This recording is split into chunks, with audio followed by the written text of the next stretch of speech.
Hello everyone, and welcome to Tabletop Obscura presents Blackpowder, Magic, and Plots. How are we all tonight? Hope we're doing well. Hope we're doing great. I'm doing pretty damn good, I gotta say.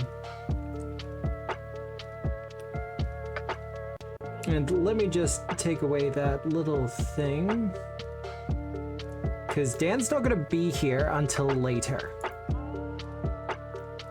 Dan's gonna be here at about the halfway point. We're gonna be joined by my co-writer for Blackpowder, Magic, and Plot, Dan from Dan Talks Games. Feeling sooty? Were you burnt by something?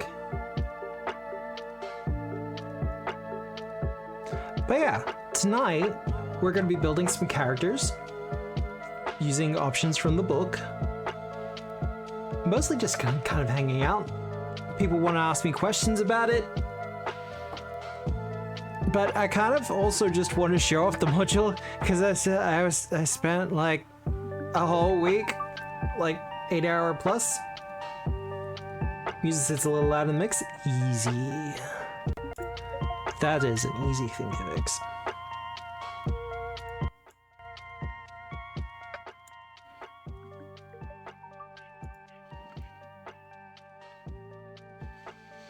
How's that? A little bit better? Oh, good. Because we want a present, but not overwhelming. Gunslinger? We're doing Gunslinger first. Ooh.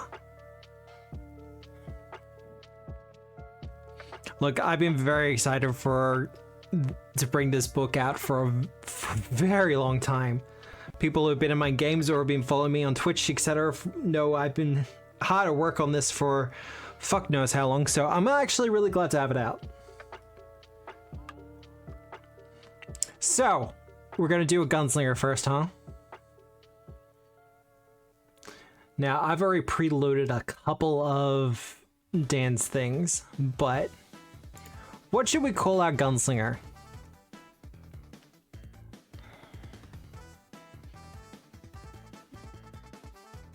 Because I could just stop building Bunker Ben. Shooty McShootface, done!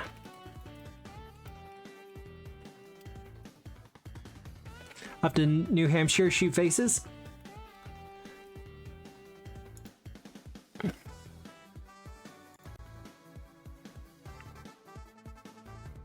Dick Sharp.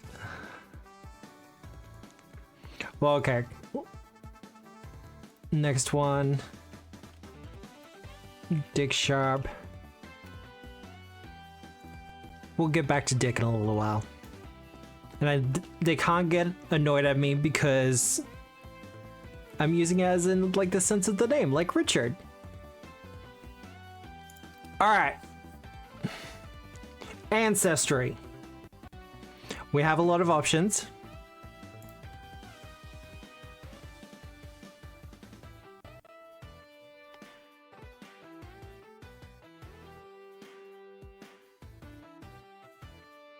What's his name? Shooty McShootface.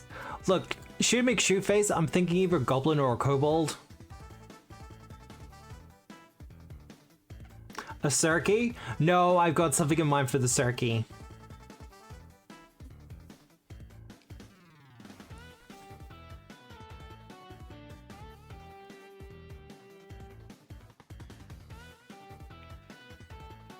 Pop it! Pop it, okay. Also, hello to everyone on Moonbeam. MNO. Ah, that's right, puppets are rare, aren't they?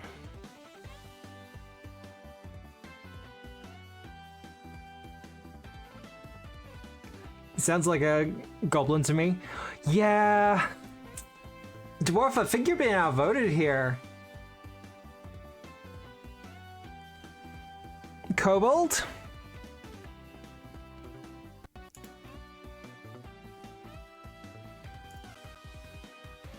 Alright, heritage doesn't matter as much. When it's acceptable. Gonna go with Strongjaw just because I like Strongjaw. I don't think a gibbering mouth can hold a gun. Well.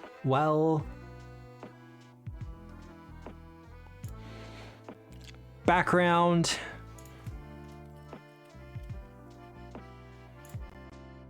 Just gotta go junk collector because I like it. Now, for the fun part. Gunslinger.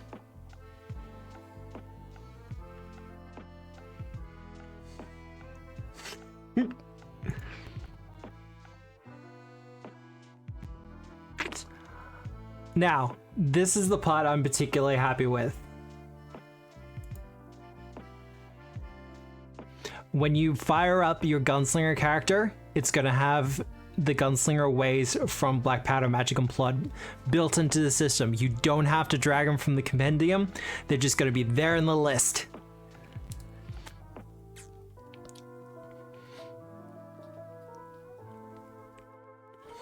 Shoot face has to be a marksman. Well, I kind of want to show off the aerialist first.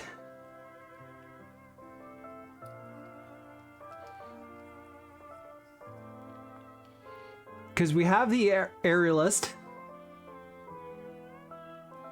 We also have, what did we do? Aerialist, Grenadier, Marksman, Protector, Twin Shot, and Twin Shot, because we didn't do Vanguard. Thank you for the subscribe.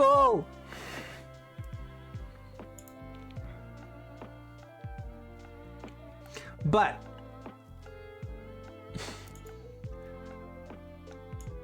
and when you pick aerialist, you can choose between acrobatics and athletics.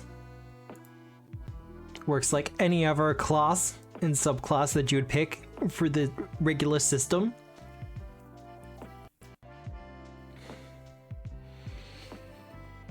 Deity doesn't really matter as much, but I do want to go through.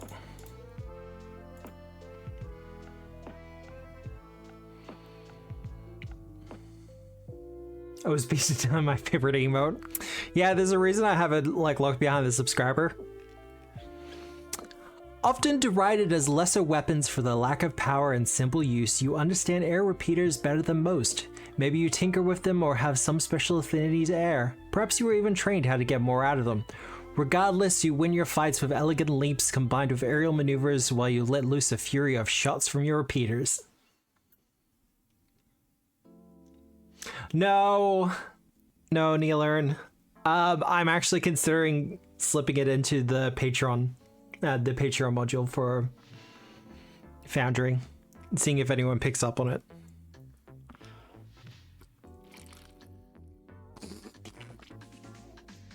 It's a Grenadier.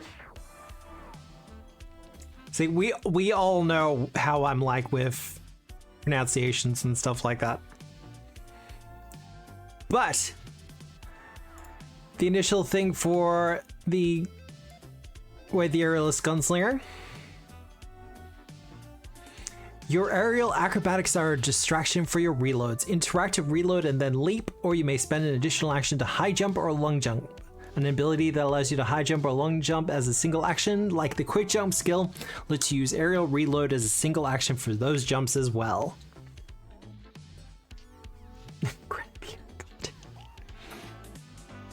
If you have Slinger's Precision, you may add its precision damage to the first strike after you finish loading your air repeater, even though it is a repeating weapon, and you use this ability for any of the free reload actions.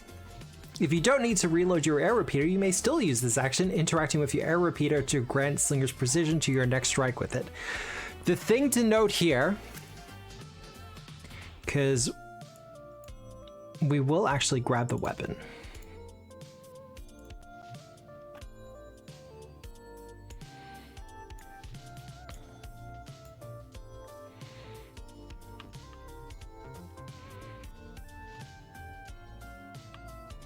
And where's the FG? JKL air repeater.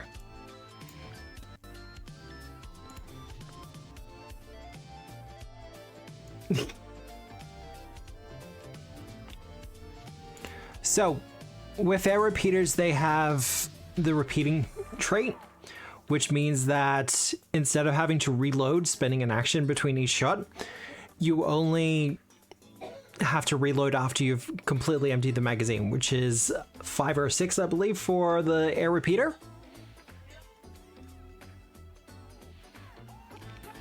Now, the problem with air repeaters is that they're pretty weak overall. They only do a D4 of damage.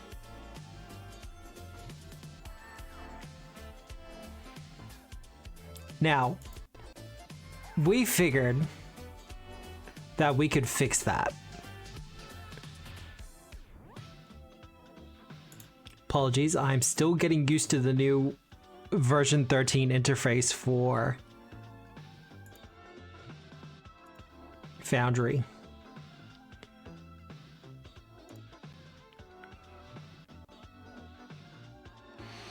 So, as a first level gunslinger feat, you can pick it up and increase the damage die of your air repeaters by 1 step. This puts it in line with things like simple deadly simplicity and some of the other cleric stuff, which allows you to boost the damage type or the damage dice for some weapons up a little bit. Mr. Sharp is the colonel eventually. Eventually!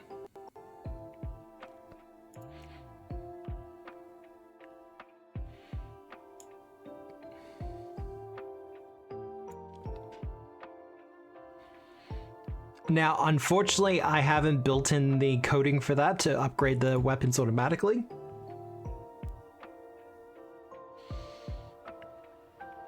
How does the step action fix it? Well, a normal air repeater goes to a D6.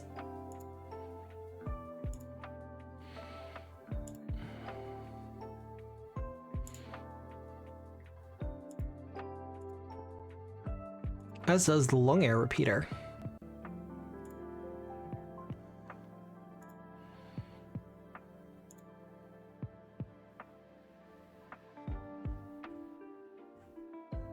Air guns can hurt. In fact, some of the ancient Egyptian ballista used air springs, which is, it's one of the things that I had some issue with, the air repeaters. I understand that because of the repeating trait, that they specifically made them a little bit lighter on traits and things like that.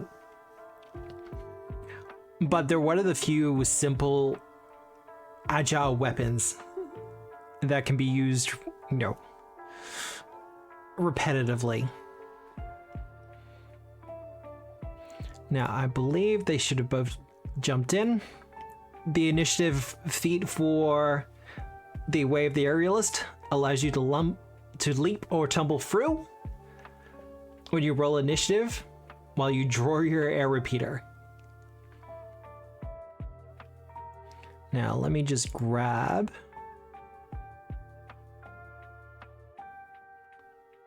No, that's all good.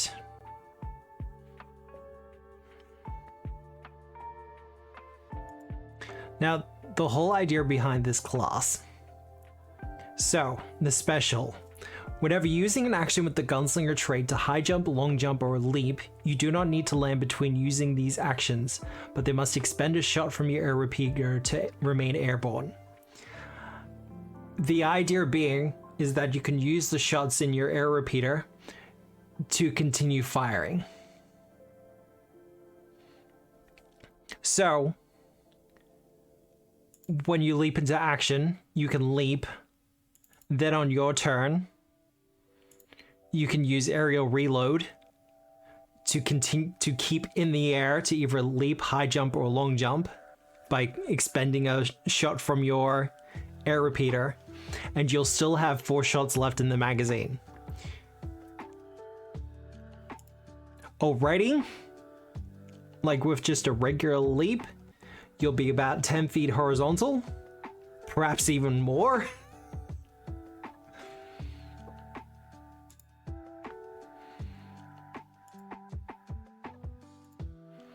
And as long as you're using your shots between actions, you just remain airborne.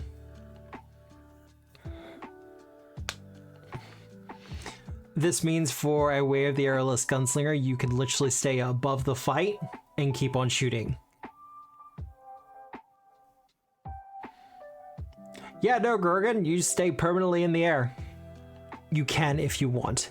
Now, combine that with another feat that we wrote up specifically for this.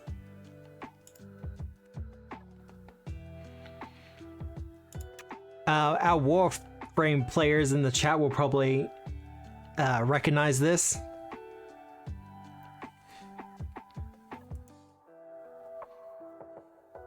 We have made a skill feat that literally allows you to wall latch.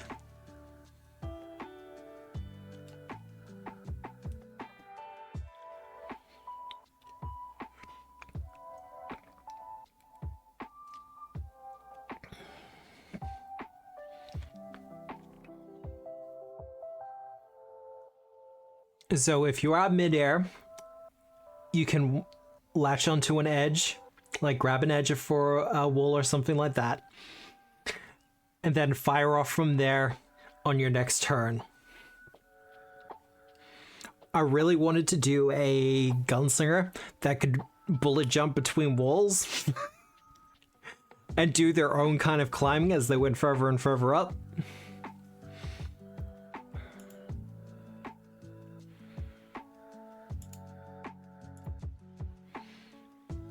We're gonna leave those for a second.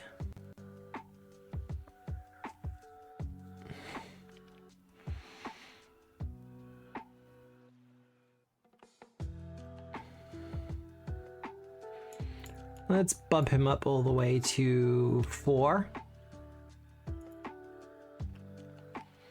Now, we're specifically going to give him a skill feat that I think everyone knows and loves, particularly people who do this kind of thing.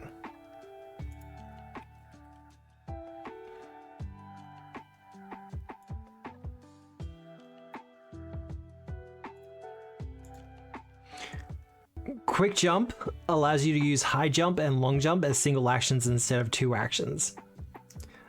So when you use your gunslinger's reload, you can use it as a 1 action and do the high jump or long jump,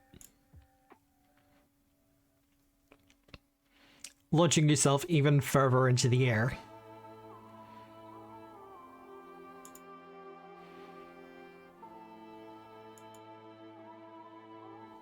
Now, combine that.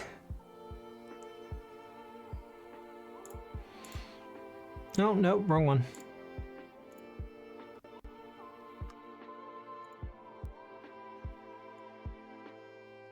That one. But we are going to grab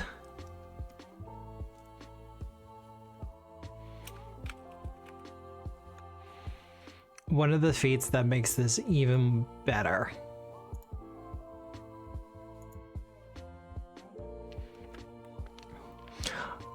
Blackpowder Boost is a 4th level feat.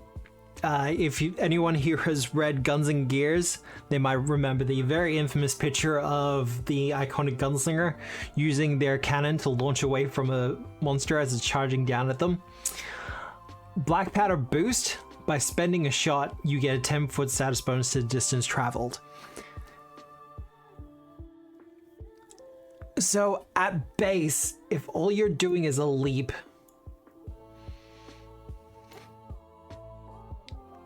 you're covering 20 feet horizontally for 1 action.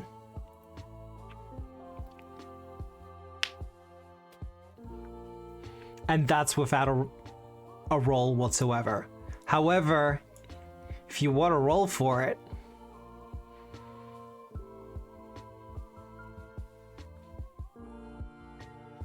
Blackpowder Boost is a step out of range.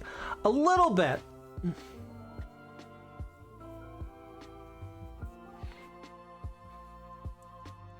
Because we also did... There it is.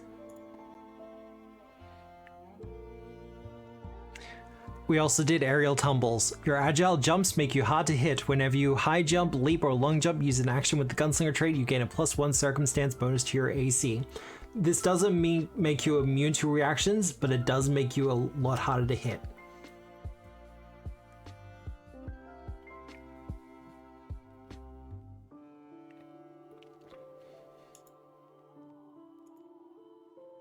But with the long jump and Blackpowder boost, you're getting a plus 10-foot status bonus.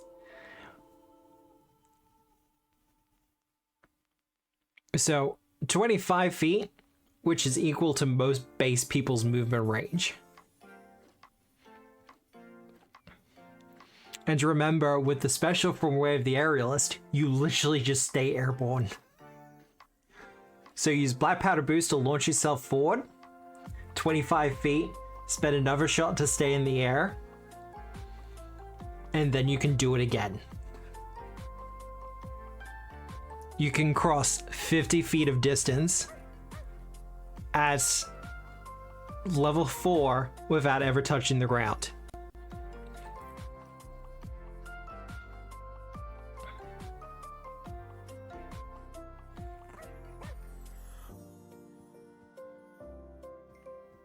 So if you ever wanted to do, for instance, Attack on Titan, their air gear, I can't remember what they're called, where they just kind of launch around the area and attack from all the different angles. That's kind of what I wanted to achieve with this.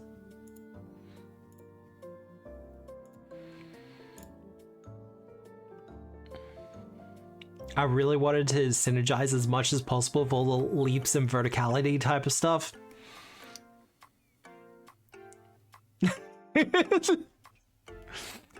Well, Neilern, the Foundry module for Blackpowder Magic and Plot comes free with the book purchase, either on DriveThruRPG or Patreon. We are asking people use the Patreon instead, just because quite honestly, the cut is better. Because DriveThruRPG takes 35%, whereas Patreon only takes 15%. But to be fair, DriveThruRPG has a bigger range, but better reach anyway. You may or may not already be on my Patreon. It's a good choice. We're doing a lot of updates to it. Now, the advanced deed for the Way of the Aerialist, Aerial Superiority. While leaping through the air, your shots are extra deadly. Leap. At any point during this movement, you may strike with the air repeater or long air repeater. On a hit, you deal an additional 2d6 precision damage. This increases to 3d6 when you gain greater weapon specialization with firearms. You may use an additional action to high jump or long jump instead. Special, an ability that allows you to high jump or long jump as a single action, like quick jump, lets you use aerial superiority as a single action for those jumps as well.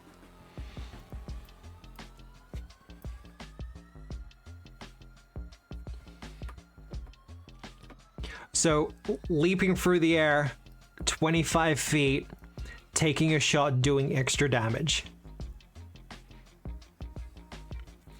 So, does someone want to come back to me on, how air repeaters are dumb and no one should ever use them?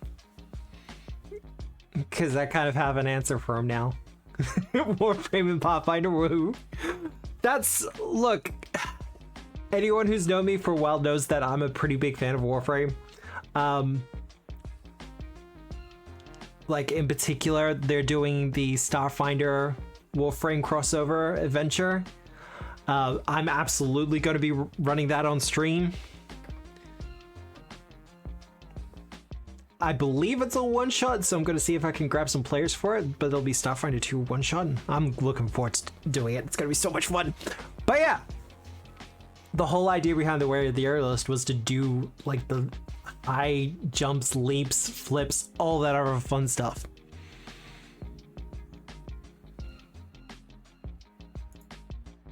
And their greater one, their greater deed, Tremolo of the Hurricane.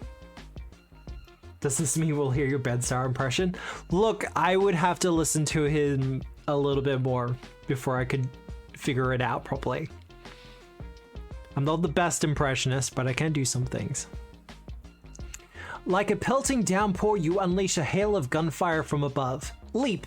At any point during this movement, you may make a strike. You may repeat this another 2 times. So in other words, for 3 actions, you can leap 3 times and shoot each time.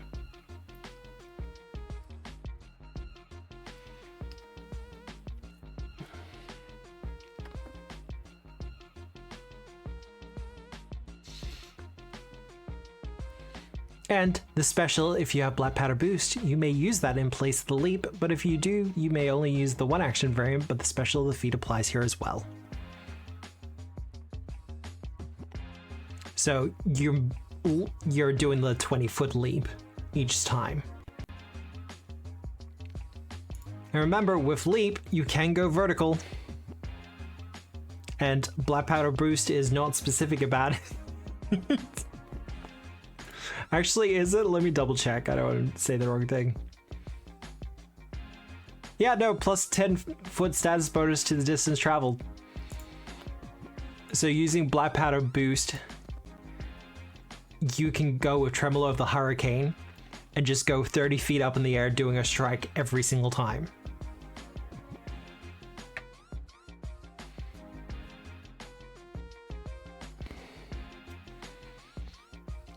Now, a question is going to come to mind because everyone's like, okay, but repeaters are magazine loaded.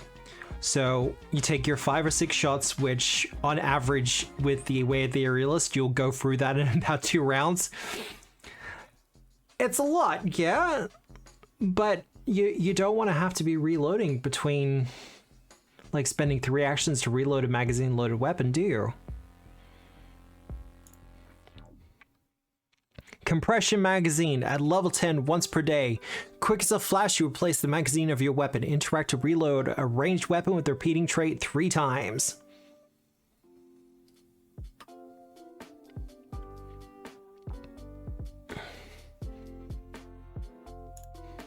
That's not passive.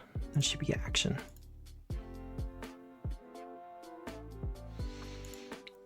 How does ammunition work in Pathfinder? Ammunition in Pathfinder usually works. Let me bring up an actual pistol for you.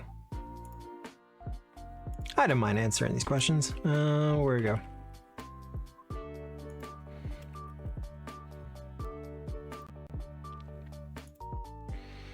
So with a flintlock pistol, every time you fire, you have to spend an action to reload. So with your 3 actions, most of the time you're going to be strike once with your pistol and then spending an action to reload. With anything with the repeating trait, it has a magazine, so 5 shots in the magazine, where you don't have to do the reload.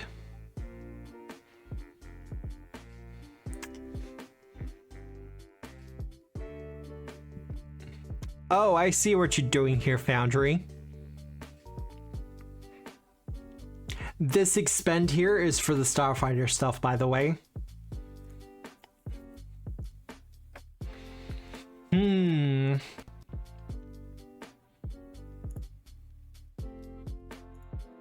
Gonna do so much blasting.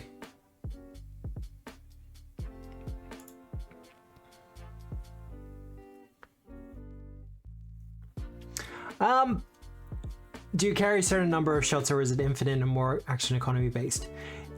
So regular ammunition, rules is written, and we'll say rules is written.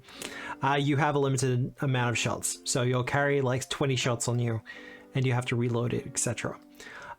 What I tend to do as a table rule, for once you get to like level 5 or level 6, tracking things like ammunition, I kind of don't care. So basic ammunition, I usually just say you have an infinite amount of it. But that is more of a table rule than anything else. There is also special ammunition you can load up. And Pathfinder 2 does have a lot of them. But for the most part, it is action economy based.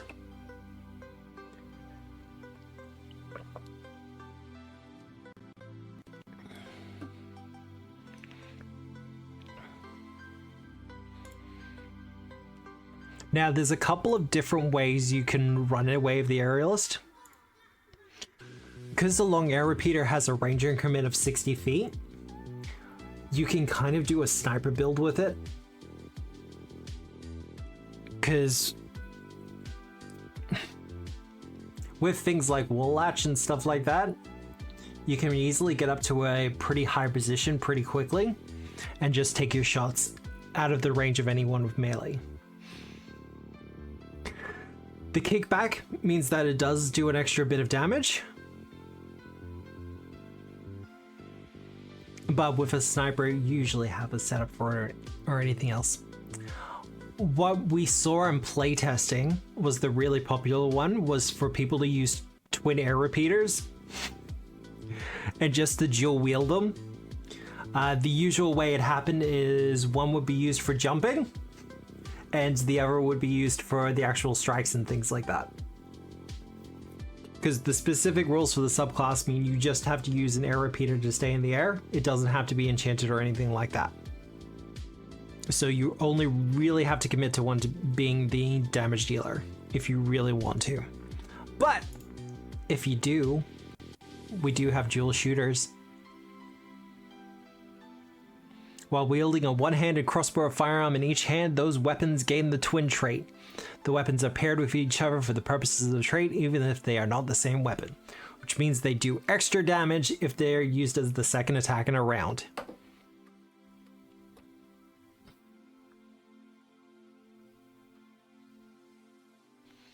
So, using something like dual shooters with... where was it? That one. With aerial superiority.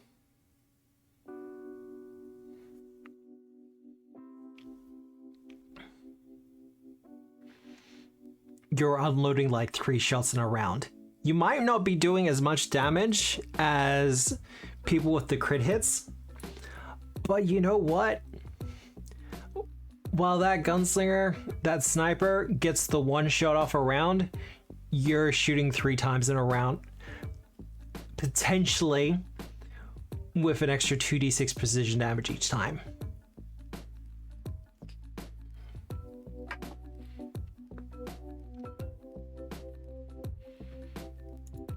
There was a little bit of talk of kind of maybe it was a little bit overtuned and stuff like that, but it's very much an aerial class and it's not much different to the gunslinger in general.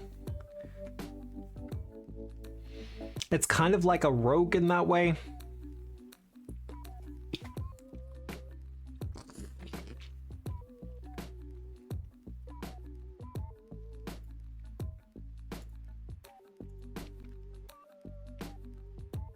But that is kind of the way of the aerialist. Now, I'm going to be building out a bunch of these characters for something we're going to be doing a little bit later on. But all of these characters and things that we're building tonight and then filling out, we're going to be putting them into a folder in the module. So you can have a look and kind of have a basis for some of the stuff that we're using for it. And we're considering, well, I've written up a one-shot for Blackpowder Magic and Plot. It's not in the book or the module because I wanted to test it a little bit more and a couple of other things, but I will be using that in the future, and we're going to be using some of the ones that we built tonight as pre-gens.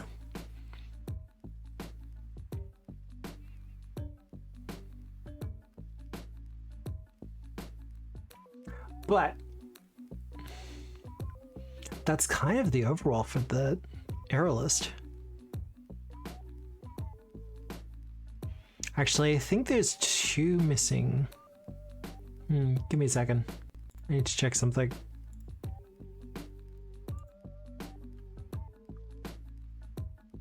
There they are. See, I had a feeling I knew I put the 2 other feats in here. Where did they end up in here?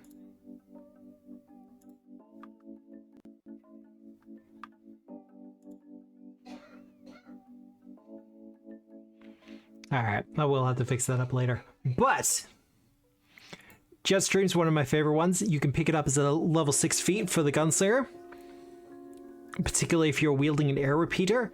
Emptying all the pressure from your air repeater at once you launch through the air. You long jump, applying the circumstance bonus to the distance from Blackpowder boost. For the purposes of this long jump, you can jump further than your land speed.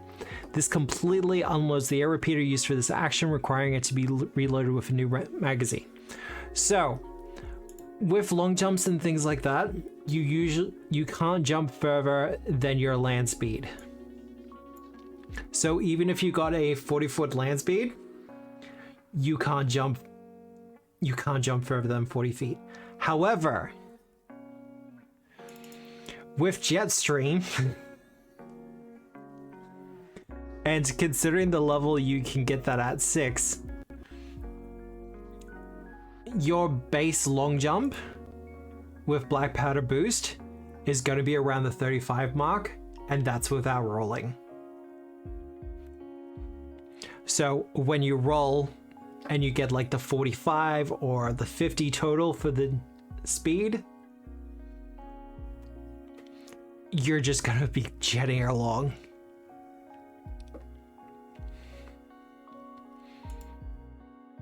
This does mean the way of the aerialist could potentially outpace the monk in some instances. Just for some things. But the monk's a little bit more maneuverable in that regard.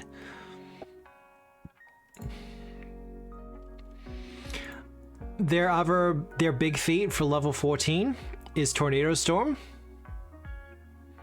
Now this is very similar to Tremolo of the Hurricane. However, you Blackpowder boost straight up into the air, make a ranged strike with a -2 circumstance penalty to hit, and compare the attack roll result to the AC of all foes in a 30-foot emanation. You can only target as many foes as you have bullets remaining in your magazine. Roll damage only once and apply it to each creature you hit. Tornado Storm counts as 3 attacks for your multiple attack penalty.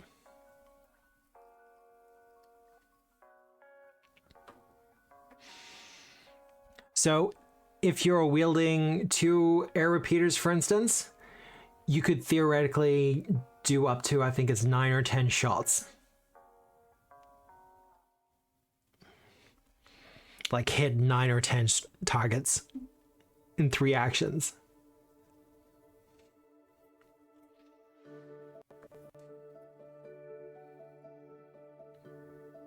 Okay, I gotta admit, I don't get the Jetstream Sam reference, I'm sorry.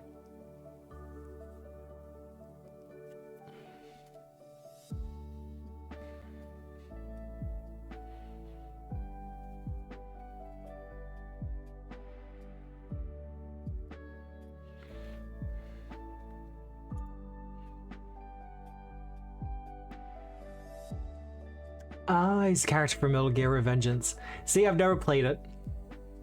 He's a hyper cool super chat. Okay, now I'm scared.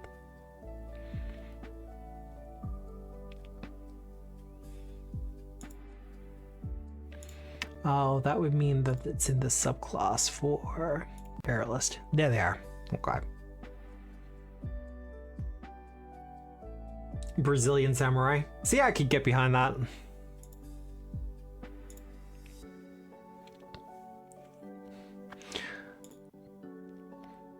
Alright, well, we have our Shooty McShoot face. Close. Alright, Dick Sharp. We had Kobold. We did say Goblin. Complete with Capoeira. A Capoeira Samurai. Hey, dwarf.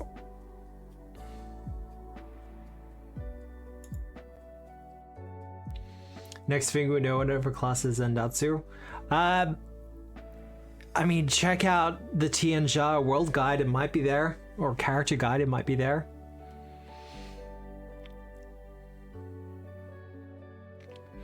Alright, our Goblin.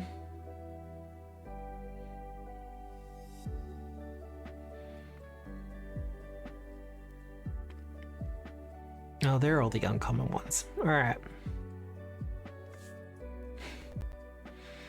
I think we might go for Charhide for this one.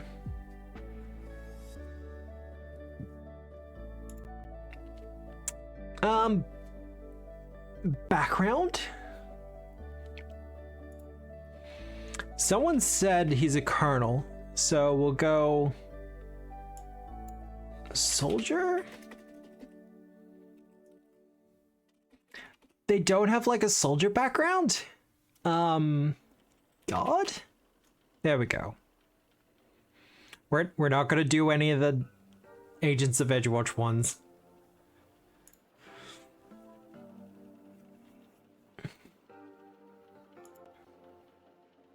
Alright. Do we want another gunslinger?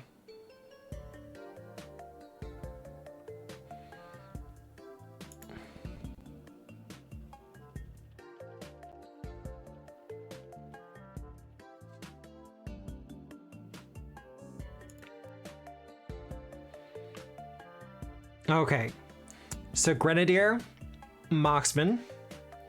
I'm gonna leave the Vanguard because I think Dan wants to do one with the Vanguard.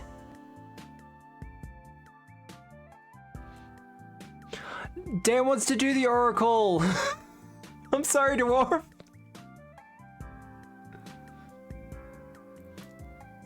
Bear Grenadier.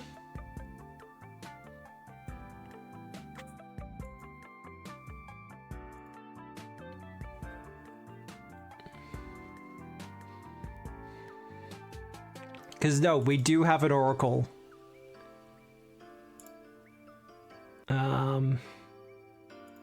Yeah, the Metal Mystery, or the Mystery of Metal. But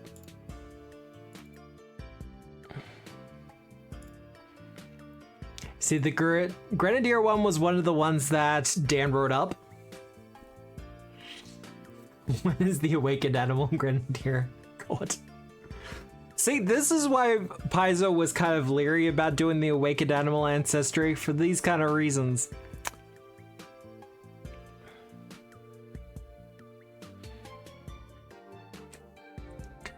I did? Oh, I didn't. That was a little bit of a whoopsie, but that's easy fixed. Grenadier. While most gunslingers specialize in ranged armaments, some like to augment it with little firepower, bombastic firepower. Grenadiers are a classic image, wielding their primary firearm and strapped with a belt full of explosives. They tend to be soldiers with extensive munitions training. Using their alchemical bombs, they apply pressure to foes by flushing them out of hiding, before taking them down with a well-placed shot. In addition to the regular Gunslinger's Way benefits conferred by the subclass, you gain the Munitions Crafter as a bonus feat. Let's actually just grab that now.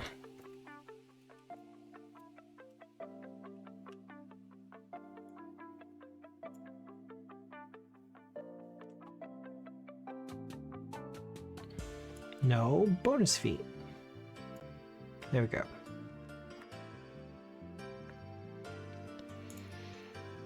Now, Munitions Crafter allows you to make bullets and bombs. You get a couple each day that you can prepare for free.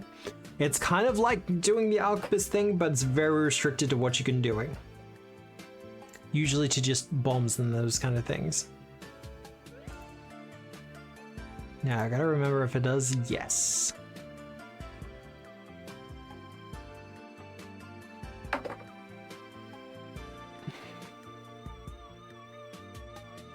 So for instance, we can add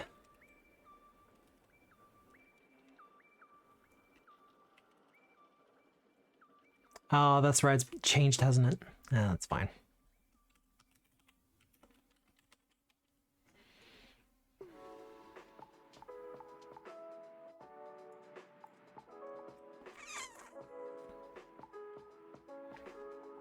I want to say you have the right to bear arms. God damn.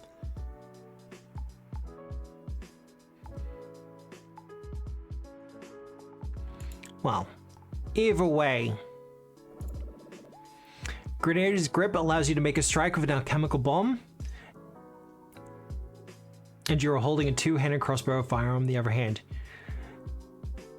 The idea here is if you're holding a bomb or you make the strike with the alchemical bomb, and you're holding, for instance, a crossbow that requires 2 hands, or a long arm, like one of the rifles, or a long arrow repeater.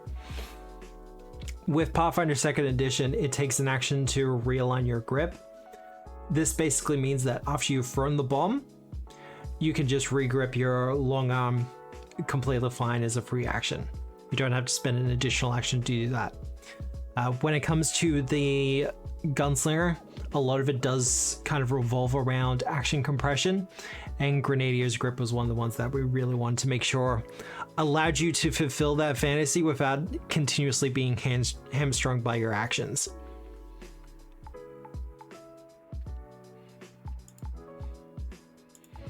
Improvised grenade. This basically allows you to use one of your versatile vials that you get per day as a part of munitions crafting and quick alchemy to make and toss a bomb for one action, so you can make explosives on the fly as well.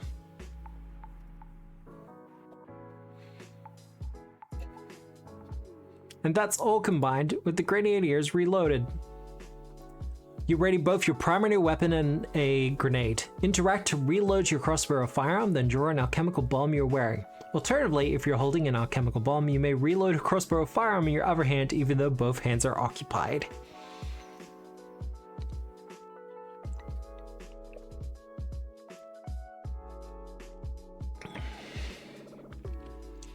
Like, it's very much a subclass that's built around the idea of if someone's hiding behind cover, you're more than capable of flushing them out if you need to.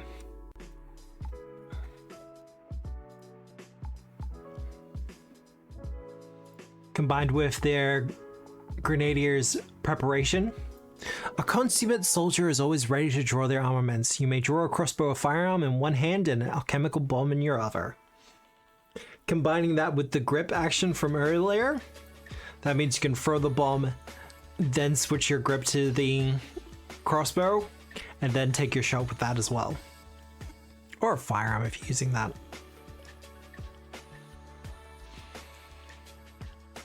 We definitely wanted to make sure that people who want to use two-handed firearms wouldn't be penalized for it.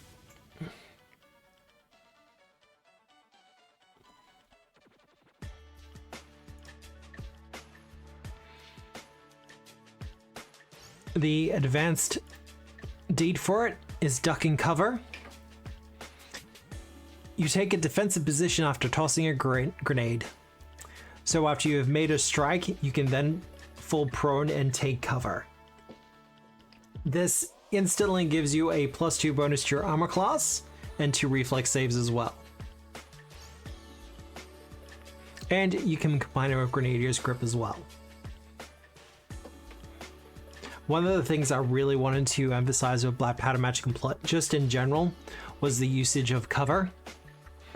Because taking cover is one of those understated things in Pathfinder 2nd Edition. Next one, Druid.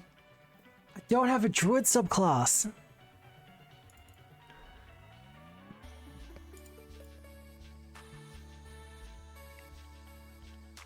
We could probably tinker with one of the archetypes though. That's something we could do.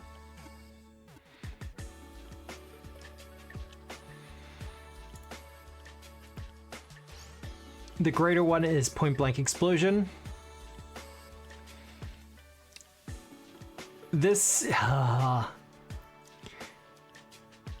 basically allows you to combine the damage of a explosive device and a gun at this. You'll get it right eventually. Next one, Cleric. I might actually pull up the Blackpowder Doctrine Cleric, because I am very proud of that one. But with Point Blank Explosion, you can do your grenade and your firearm at the same time with the 1 attack roll. Essentially, throwing your grenade towards someone and using your gun to set it off. Dan was the one who wrote the Way of the Grenadier. I quite like it.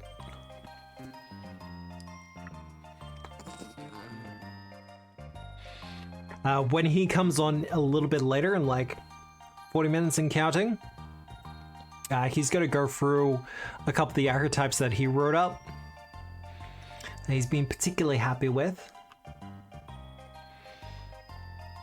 Now, Cleric. Let's go back to our actors. I'm still getting used to it. For real. So, what are we calling our Blackpowder Cleric? And are we doing a bear? Because people keep talking about bears.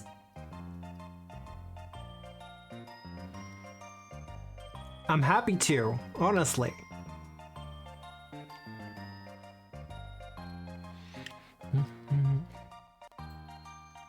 Angus Mackenzie? Alright.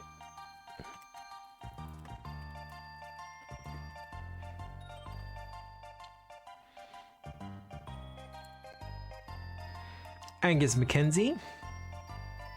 And Mike Bearson. Sure, give the people what they want. Animal.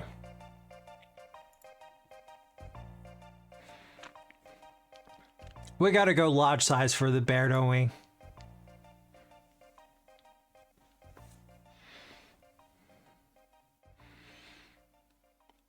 Now, we're gonna go straight to the class. Cleric. Deity for our awakened bear cleric. There are so many. You're a bear liver? That's interesting.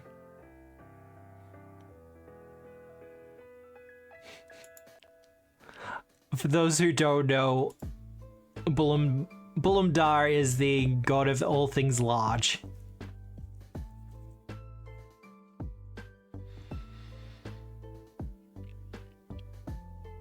Who's the Lord of the Forest? That would be Erastil.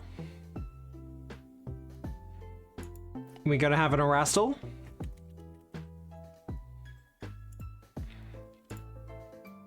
Erastil is our deer-headed god, or stag-headed god.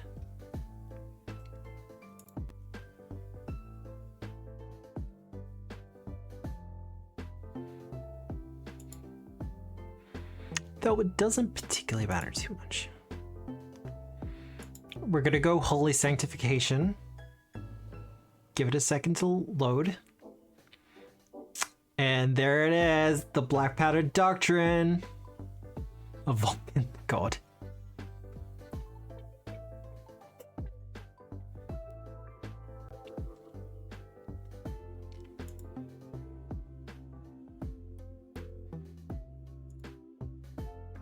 Now, there was a problem. I couldn't figure out how to add the proficiency that you get from Blackpowder Doctrine for firearms, but I will show you what it's about.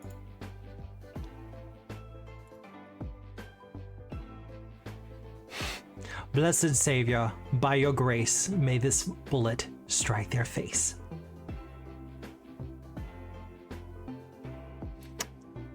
The first doctrine, you are trained in light armor and you have expert proficiency in reflex saves, which I did manage to do. You also gain a familiarity with all weapons in the firearms weapon group that inches on the divinely inspired. For the purposes of proficiency, treat any of these that are martial weapons as simple weapons and any that are advanced weapons as martial weapons. At 13th level, if you gain the Divine Defense class feature, you also gain expert proficiency in armor. So this is a... Where is my firearms? There. So this is a cleric that begins play trained in firearms.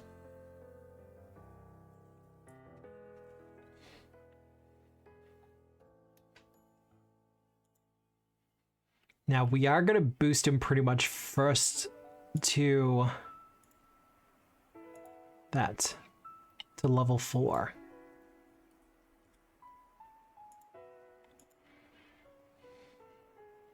This will give him his second doctrine.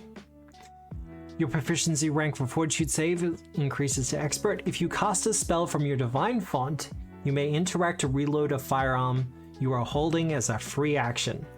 So with the Blackpowder Doctrine, I wanted to add a couple of the action compression things that they have for reloading from the Gunslinger class into the Blackpowder Doctrine as well.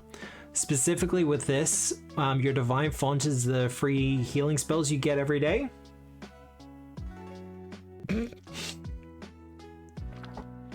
So if, as a Blackpowder Cleric, you cast a 2-action heal, you reload the gun at the same time.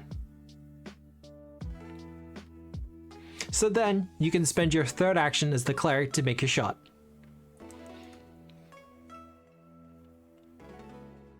So we got some monkey fans in chat. Or Smash Mouth, I guess.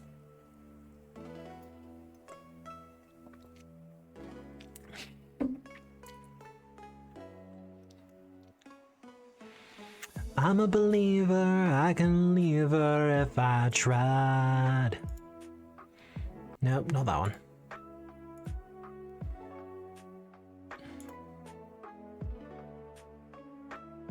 You'll have to look it up. I know Smash Mouth did a cover of it for one of the Shrek movies.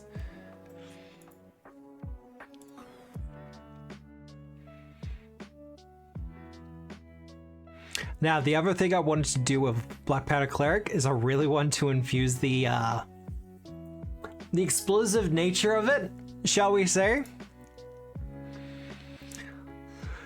As a level 2 Cleric feat, your healing spells pack an explosive punch. If your next action is to cast a spell with the healing trait and targets a single creature, all allies within 5-foot emanation of that creature heal an amount of hit points equal to the rank of the spell.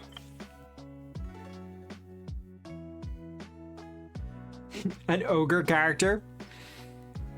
I have been considering making Bunker Bed.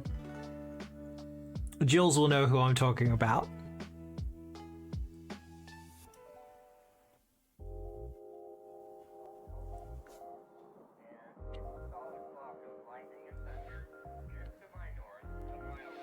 That's explosive heal. Blackpowder Font. Also a spell shape, a 1-action spell shape. Much like Blackpowder, your Divine Font carries explosive power.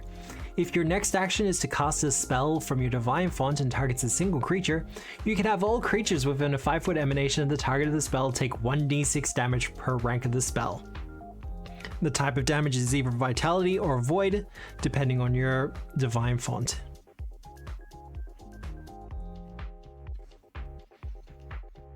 It was the OG Shrek? Okay, fair enough. It's been a while since I watched it.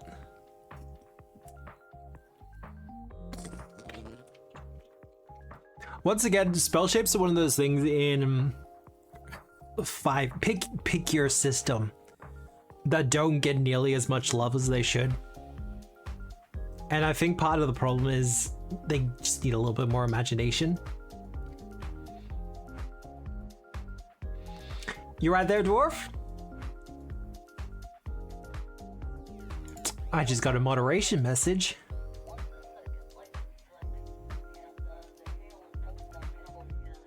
No messages in queue? Okay. Seduce everything that moves. God.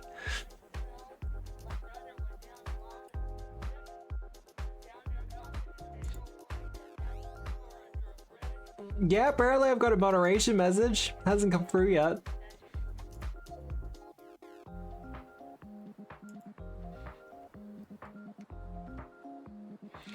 And what was the other one? May the Flames Guide. A creature with, it's a free action. A creature within 30 feet that you can see takes persistent fire damage or takes a critical hit from a firearm. That includes a critical hit that you caused as the cleric. Something about flames and explosions have always spoken to you and guided your hand. If yourself or an ally within 30 feet is currently immune to guidance, they become no longer immune to it. You may use a reaction, if you have one available, instead to immediately cast guidance on the same creature. So for those who aren't aware, guidance is a cantrip.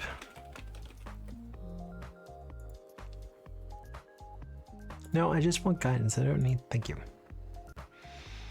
which just gives a +1 status bonus to one attack roll, perception saving for a skill check. It's a very popular one-action cantrip for divine casters. Oh, you want to make one, Dwarf? Yeah, no, look. I'll finish this up and I'll tell a little story. Guidance is one of those very popular one-action cantrips. I know I've personally written a bunch of one-action cantrips, and you can get them through the Patreon module. But one of the things that often happens is if in a long protracted fight, if your cleric's often only has one action left, they can quickly run out of targets for guidance. And I really wanted something to kind of do a play cycle. So for instance, Gunslinger gets guidance, gets a critical hit, then the cleric can use guidance on them again. I kind of like that idea, and it's one of the unfortunate things that early cleric feats aren't super great. They're a lot better in the remaster, but there's a lot of ones that you can kind of just take or leave.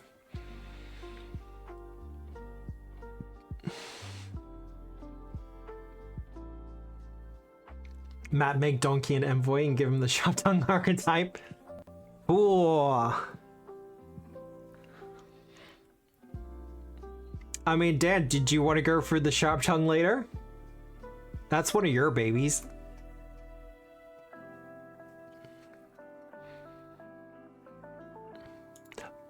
But I am really proud of the Blackpowder cleric. I really am. Now, a fun story for those of you who have been around here for a while and looked at the Blackpowder Magic and Plot playtest. The Blackpowder doctrine was not actually in there. I had another doctrine in there called the Visionary Doctrine, which was all about kind of inspiring your teammates, making them a little bit better, buffing them, kind of going from person to person and inspiring them. Kind of like a bard, but not to the same degree. But when we sent it off for playtesting, one of the responses we got back, I'm trying to think, Dan, was it from Swing Ripper or Pathfinder? Yes, I am name dropping a little bit. I think it was Swing Ripper.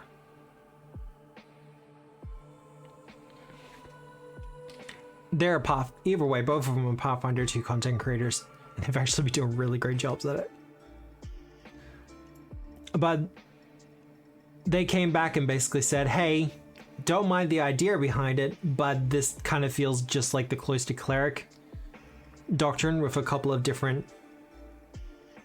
Swing in one of my other regulars, yeah.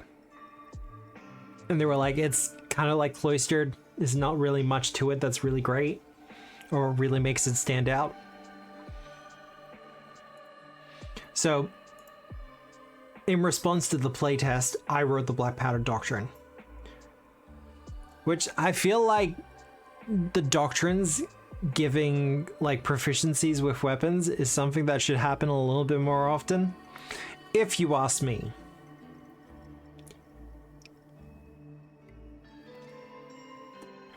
But I'm also one of those people that believes there should be a class archetype for the cleric that gets rid of armor entirely. I'm so sorry, I'm getting distracted by these remixed Orchard rebeats. Let me help you with that. Video Game Study Lounge.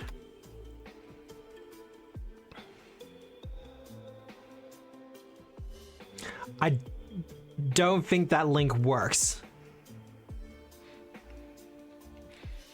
But Game Chops usually hosts a 24/7 lo-fi video game stream. It's so good. And it is safe for streaming.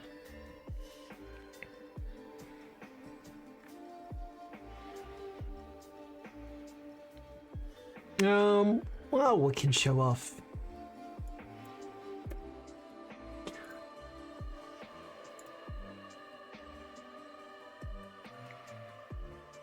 I did write up a couple of feats for the cleric as well. Some of them were grabbed from the Visionary Doctrine and just made into class feats.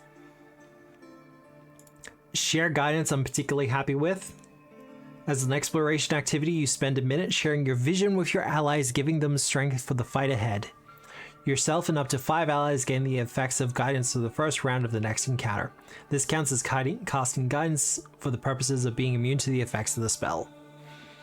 So if you know you're walking into a fight, you can give everyone guidance for the first round. And allies is a very open term in Pathfinder 2nd edition. There's no real mechanic to it. It is just basically you declare someone as your ally. As long as they're not hostile or an enemy to you, they can be your ally. So this works for animal companions as well.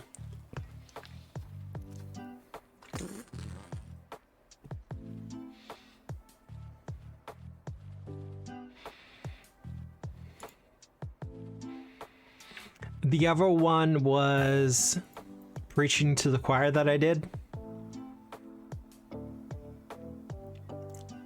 Basically, this allows you to talk to someone who also shares your faith. So another worshiper or Rastal.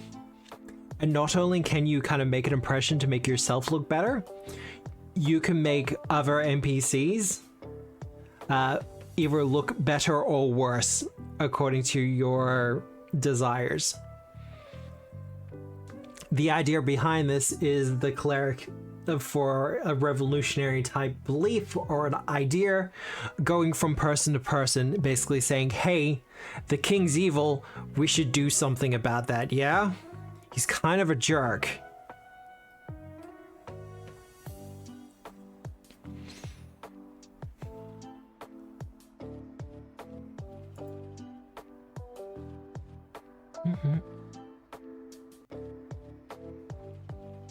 But that's about... Well, we'll go for the other doctrines for it as well. The other doctrines for it are pretty much just building on the same thing. The final doctrine at level 19 does give you master proficiency with firearms, spell attack modifier, and spell DC.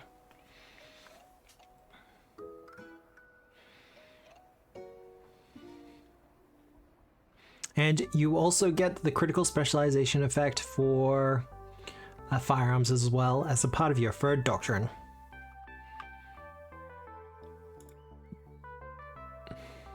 We have someone currently sketching up a design for a Blackpowder cleric, which I really like. But I think we're all gonna have to wait to see that one.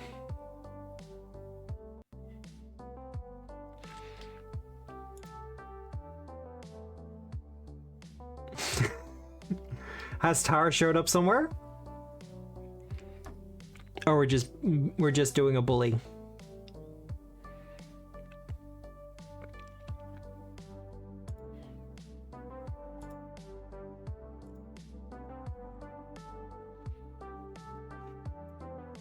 You mentioned that? Fair enough. I can understand that.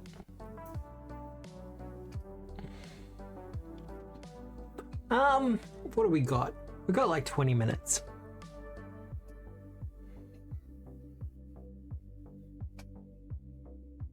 On second? Alright.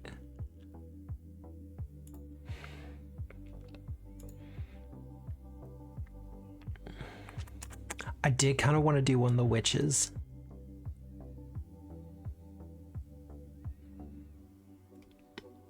Actually, yes. All right. What are we calling? We're gonna build up a witch.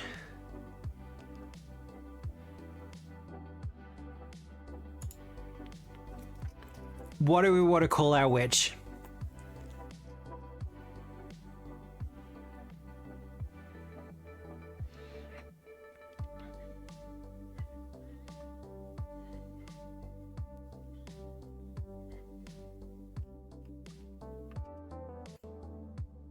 And there you go, you let her know, okay.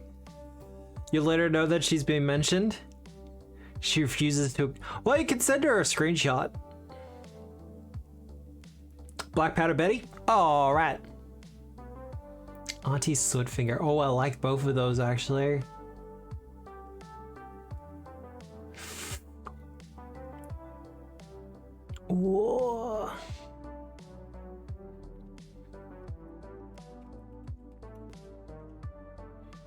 Honey-Stone Fingers cooler.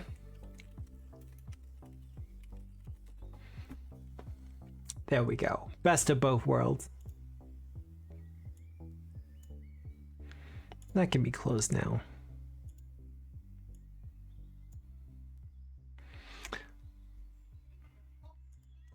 Black nose.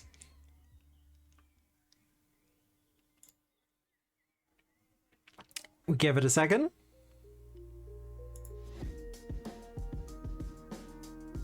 And out to the specific two patrons that we wrote up, the Mysterious Stranger and the Ordnance Harbinger, appear with the rest of the list.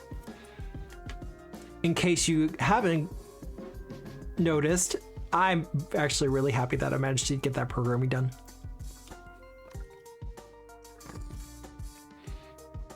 Hope you're in trouble with Tara or with class ideas, because we're gonna do the Ordnance Harbinger.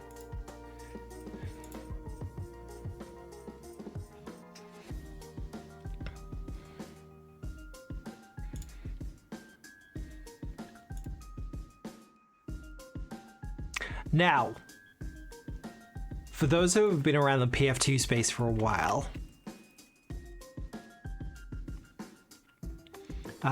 Eldritch Dream was kind enough to write up the Ordnance Harbinger patron for us. Your patron is a thing of war. It heralds the ever-coming change, the shift from interpersonal battle to widespread destruction. It may gleefully engage or be detached, cold even. Regardless, you are little more than a delivery system for destruction to them, but perhaps you can find a way to do some good with the power you wield. Send her the screenshot and now you're in trouble. Yeah. Lesson of War's Evolution. This is also a arcane patron. For those who have been familiar with witches for a while, there's very few arcane spell lists. We specifically chose the arcane spell list because it had the most damage dealing spells in amongst it. Lesson of War's Evolution. Your patron has seen what becomes of war on far-flung worlds. They've taught you of the carnage, the overwhelming force to stop nations, and granted you a sparking fragment of eternal Blackpowder. However, before you can raise the fields of battle, you must survive the hail of destruction. You gain the Bunker Under Fire Hex cantrip, and your familiar learns Interposing Earth. Now, most people will know that Hex cantrips are usually one action, but considering the amount that some of these do, we have bumped them up to 2. But you form a small semi-subterranean bunker in the area by warping space. You and allies in the area can choose to be inside the bunker or atop it when it forms. All other creatures shift atop it. The bunker grants standard cover to creatures inside of it, to creatures and effects outside, and cover to creatures outside from those inside. It acts like a bunker. Like, just immediately. Creatures inside may spend an action with the move trait to man a gunnery hole in the bunker. This removes the cover granted to creatures outside until you move or take cover. You, allies, tiny creatures, and creatures that are unimpeded by small spaces can enter or exit the bunker as an action with the move trait if you are adjacent or inside the bunker. The bunker has 10 HP and an AC of 15. The bunker has resistance 5 to area and splash damage. Has object immunities and is immune to critical hits. If the bunker is reduced to 0 hit points, the spell ends after it attempts to damage the assailing creature if applicable. When a creature with range deals damage to the bunker, they take 1d6 piercing damage with the concussive and splash traits as shrapnel from unseen detonating artillery rips away from the bunker towards them. So if people try to attack the bunker itself, they get attacked for it.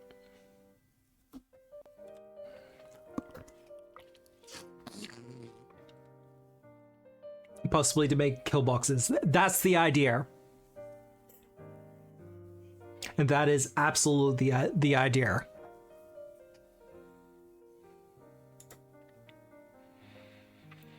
And the familiar Your familiar is adept at surviving the pocked fields of war and warping it to better suit that destruction.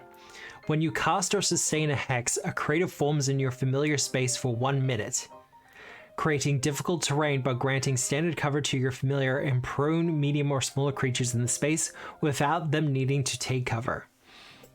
If there are at least 2 adjacent craters, a large creature can benefit as long as its space overlaps those spaces. If there is a 10 by 10 square of craters, a huge creature can benefit. If your familiar is in one of these craters, it is immune to splash and area damage caused by spells you cast, as if there was no line of effect. This means if your familiar is in one of these craters, you could be dropping fireballs, they won't get hurt. They won't get damaged whatsoever. Which is something that I have seen firsthand coming up a fair bit in some campaigns, particularly in the Gatewalkers one, and came up more than once. But the familiar, the Blaster Waste, essentially makes them immune to these kind of things. It is definitely for instance, if you're familiar with Trench Crusade, the new war game that's come out in the last couple of years, I really wanted it to invoke, and I told Eldritch this, I really wanted it to invoke the shell witches that they have in that. Because I just really love that idea of like combining some of the World War II aesthetics of like combat and stuff like that with what would be magic and stuff like that.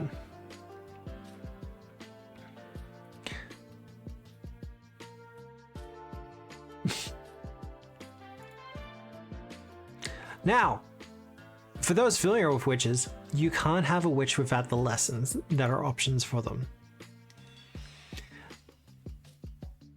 We have ones that kind of match up with the Mysterious Stranger, but I'm probably just going to go through the witch ones. Lesson of Shelling. You gain the Shelling Run Hex and your familiar learns Full Gift.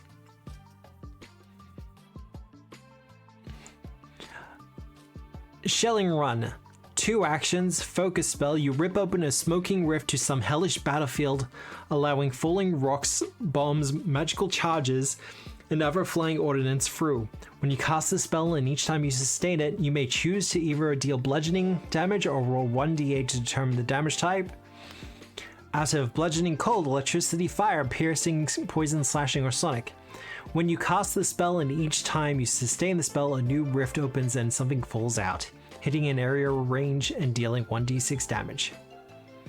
The damage type has an associated trait. The spell gains the trait until it deals another type of damage. It is a fundamentally damage dealing blaster witch. So 9th character. Oof. Eldritch really cooked with these lessons though. Lesson of Deflection. You gain the Shield of War Hex and your familiar learns Wall of Wind. Shield of War. You surround yourself with a dispersing shield that deflects the incoming dangers. You and creatures within a 15-foot cone orientated away from the origin of the triggering area damage gain a +2 circumstance bonus to your saves against the triggering effect, as well as resistance 5 to all damage against the initial damage of the triggering effect. The triggering effect persists beyond the casting of the spell. Your space and that of the cone do not become dangerous again for 1 round. So, with Shield of War, if you're getting blasted by Dragon's Breath weapon, if you're being fired at by spells, that kind of thing, that's what this is for. But the one I really want to showcase,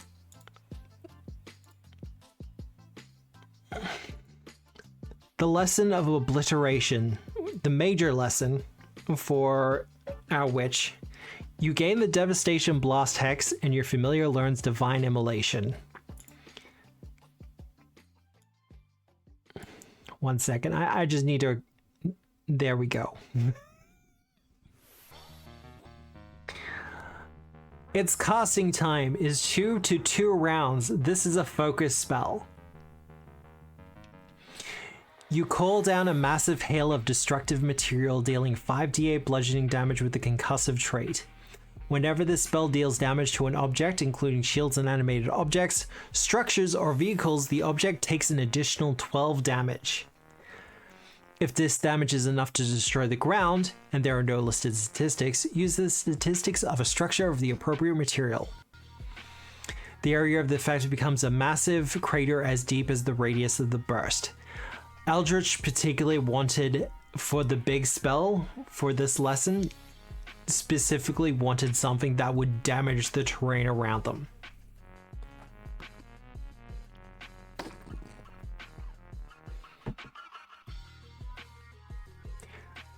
This usually will mean the area has to be climbed out of with a DC of 25. Usually. After 1 minute, these craters collapse, filling in with the surrounding material. The crater would count as cover for some things. But for 2 actions, the range is 60 feet and the area is a 15-foot burst. For 3 actions, the range is 100 feet and the area is a 20-foot burst. 2 rounds. If you spend 2 rounds casting this, you can avoid finishing the spell and spend another 3 actions on your next turn to empower the spell even further. If you do, the range becomes 500 feet, so in line with something like a fireball, and the area becomes a 50-foot burst. To kind of show you what that looks like.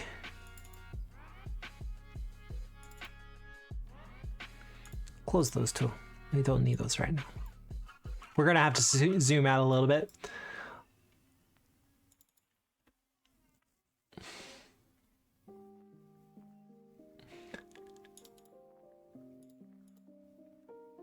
Measurement.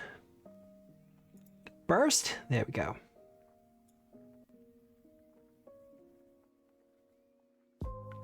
That's a 50-foot burst.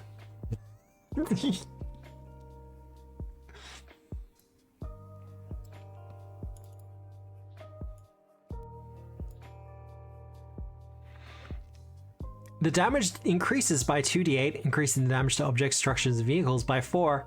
Creatures that fail their saves become buried in the rubble of the detonation, immobilizing them. If they critically fail, they are also prone.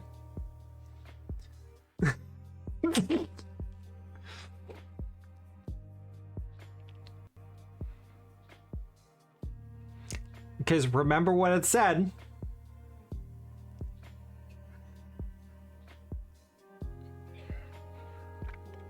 Because whenever the spell deals damage to an object, including the ground,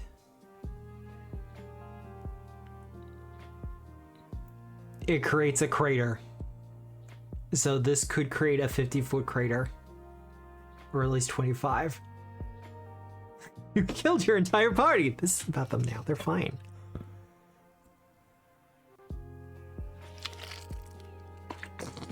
Well, that's the idea, Grogan. Like I said, Eldritch really wanted a witch that was for war. Like explosive war. Can I respect Korgar to a cleric? You're 20th level. No, you can't.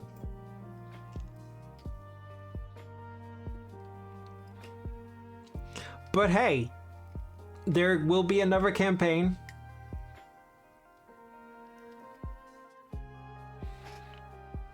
But once again, this is a focus spell.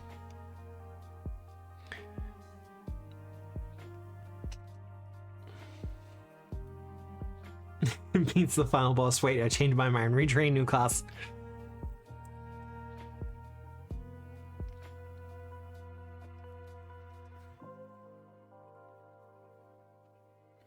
Question, can a witch cast that over a number of days? I don't know. Destroy a whole city. Yes. However, we should always remember that it's kind of a world building note, but in a world where this kind of firepower exists in a magical form, there will be people around who can counter it.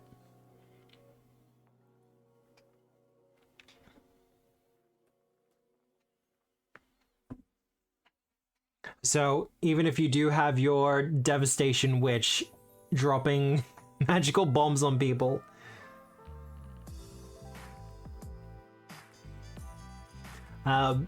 there will be people who can counterspell, or there'll be other things in place in order to stop them.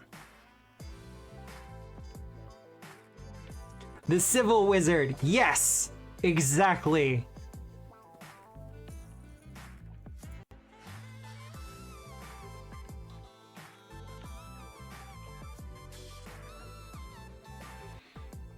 But I believe that's Buildy McBuilderson to counter Shooty McShooty face.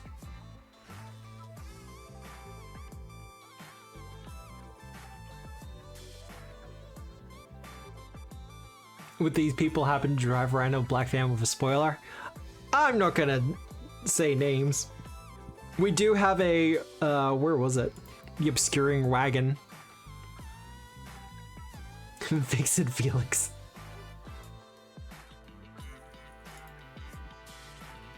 But that's more for concealing people that are inside than anything else.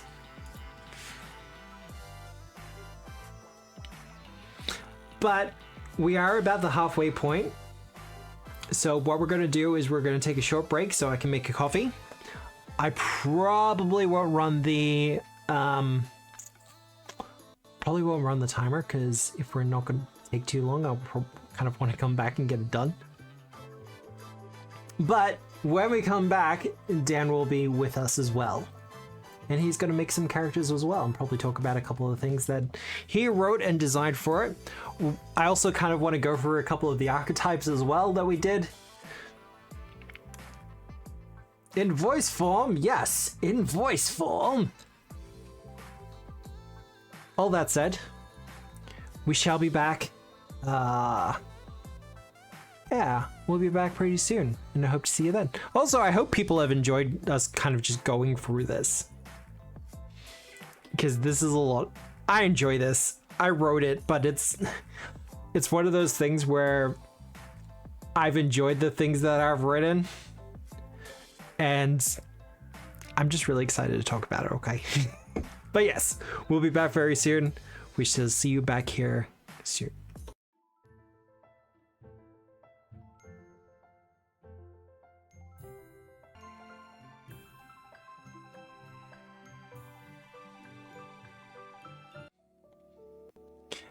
And we have returned! And by we, I mean Dan as well. Hello, everyone. I have escaped the baby jail to play some games. The baby jail? Baby jail. Actually, it's not a jail. It's actually been lovely. It's been a lovely time. I'm not even joking. I don't want to become one of these people who's like, yeah, it's made me a better person and changed my life. It's like, yeah, it really has, though. Yeah, look. A lot of people kind of make the jokes about it and stuff like that, but it is a legitimate thing. Is there a Robo-Dan? Sorry, that's probably used in the thing. I see. Yeah, I typed my stuff, but... Copy link, because we don't want you coming up as Iravetter. I think Iravetter would get very upset with you. 100%. Looks like maybe any stealing identities here.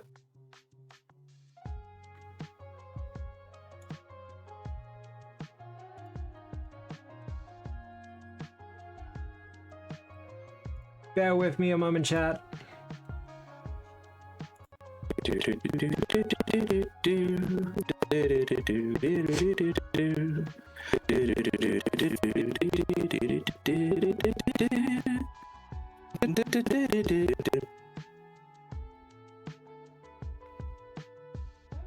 All right, how's that? Okay, better. Am I not multiplying myself apparently?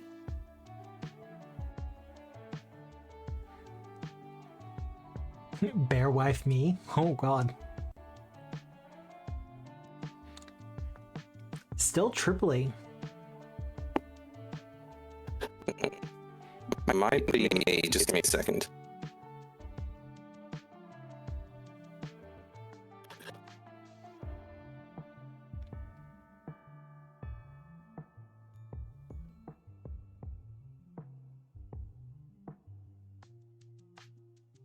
This does happen with Discord every now and again. What I might do is just disconnect from Discord and jump back in again.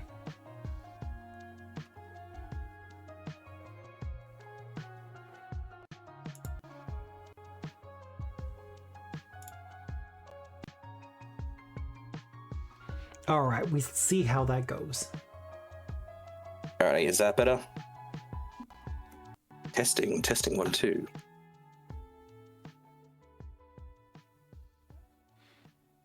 What's the stream without a little bit of stuff? Much better? No, I know, right? Better? Crit, beautiful. I'll take that as yes. Ooh. Natural 20 on sound tech. I haven't worked in sound tech in so goddamn long. Please don't make me go back. Me neither. I'm still the guy. I'm still the guy that people at work get to figure out the sound stuff. I'm just like, it's just a headset. It's fine. You probably just haven't connected to Bluetooth or something. Something to that effect. That's a good. Hey, Jules, how you going? I feel like I haven't seen a lot of people in ages. That's how long it's been. Like, I mean, I probably haven't seen a lot of people in ages, just because, again, baby jail. Responsibility in this economy? Yeah, I know, right? And it barely affords the eggs. Imagine having eggs. I have eggs. They go to my child to make omelets. I sit there feeding her, being like, you should be so lucky. Back in my day, we had enough eggs to go around for the whole family. But for those who are not aware, Dan helped wrote a bunch of the stuff for Blackpowder Magic and Plot, including. I did a lot, if I dare say so myself. You did, like at least half of it, I want to say. Like, yeah, it was definitely like, because I think we started, when was it? Like, I think it was soon after my bub was born. So like, yeah. Because I think I remember it correctly. Like, I don't know if it was the impetus for like why you decided to go for the Blackpowder Revolution theme, but I remember I was like, okay, well, like we sort of finished up with Sinclair's and we're like, okay, I've got some quick ideas. Let's bung out. Here's 4 gunslinger subclasses I've been working on, and then you were just like, let's make this a whole book. And I'm like, yeah. Okay, that escalated quickly, but yeah, let's do it. Well, the original idea was we were going to go for like a Western theme. Because we like the Western theme's kind of cool, people liked it and stuff like that, but it was just like, you know what, I kind of just looked at it everything and was like, how about we just go Blackpowder Revolution instead? I think the impetus was actually, if I remember correctly, I think it was Derek from Teams Plus released his Western setting, and we were just like, we just can't do Western now, it's going to be derivative. Or at least seems that. Yeah, but at least like, but also like, yeah, like it's a fair point. Like you look at all of like the gunslinger stuff in Pathfinder, like you got Alkenstar, which is like a very like heavy Western setting. Like, you know, you don't want to just do that again, because otherwise people are going to think you're being, again, it seems derivative. And like, honestly, I'm really glad we settled on the Blackpowder Revolution idea, like that sort of French Revolution inspired like thematic and setting, is like, it is like, it's so cool. And like, I'm being a musical fan, of course, you know, you gotta give your homages to Les Mis. I'm pretty sure I'm pretty did I leave a note for you with that bard feat where it was just like, he was like, we need to call this Do You Hear the People Sing? And you're like, do we have to? And I'm like, yes. Yeah, no, I did end up doing it. There it is. Yes, I was very happy. I was very happy about that. The Revolutionary Muse bard does come with the feat Do You Hear the People Sing? Yeah. Which reminds me, I do actually have to ask our artist something. Yep, that's all good. But yeah, so while you're getting that ready, I might bust out the first character I want to show, just so that we can put her in the middle, right smack bang in the middle of the explosion there.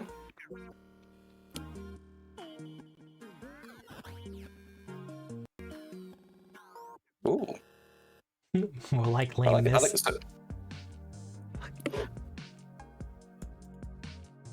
Yeah, that's Eldritch's Devastation Blast, the 2-round variant. No, I saw that. Yeah, I was there. I was making all the quips in chat just before.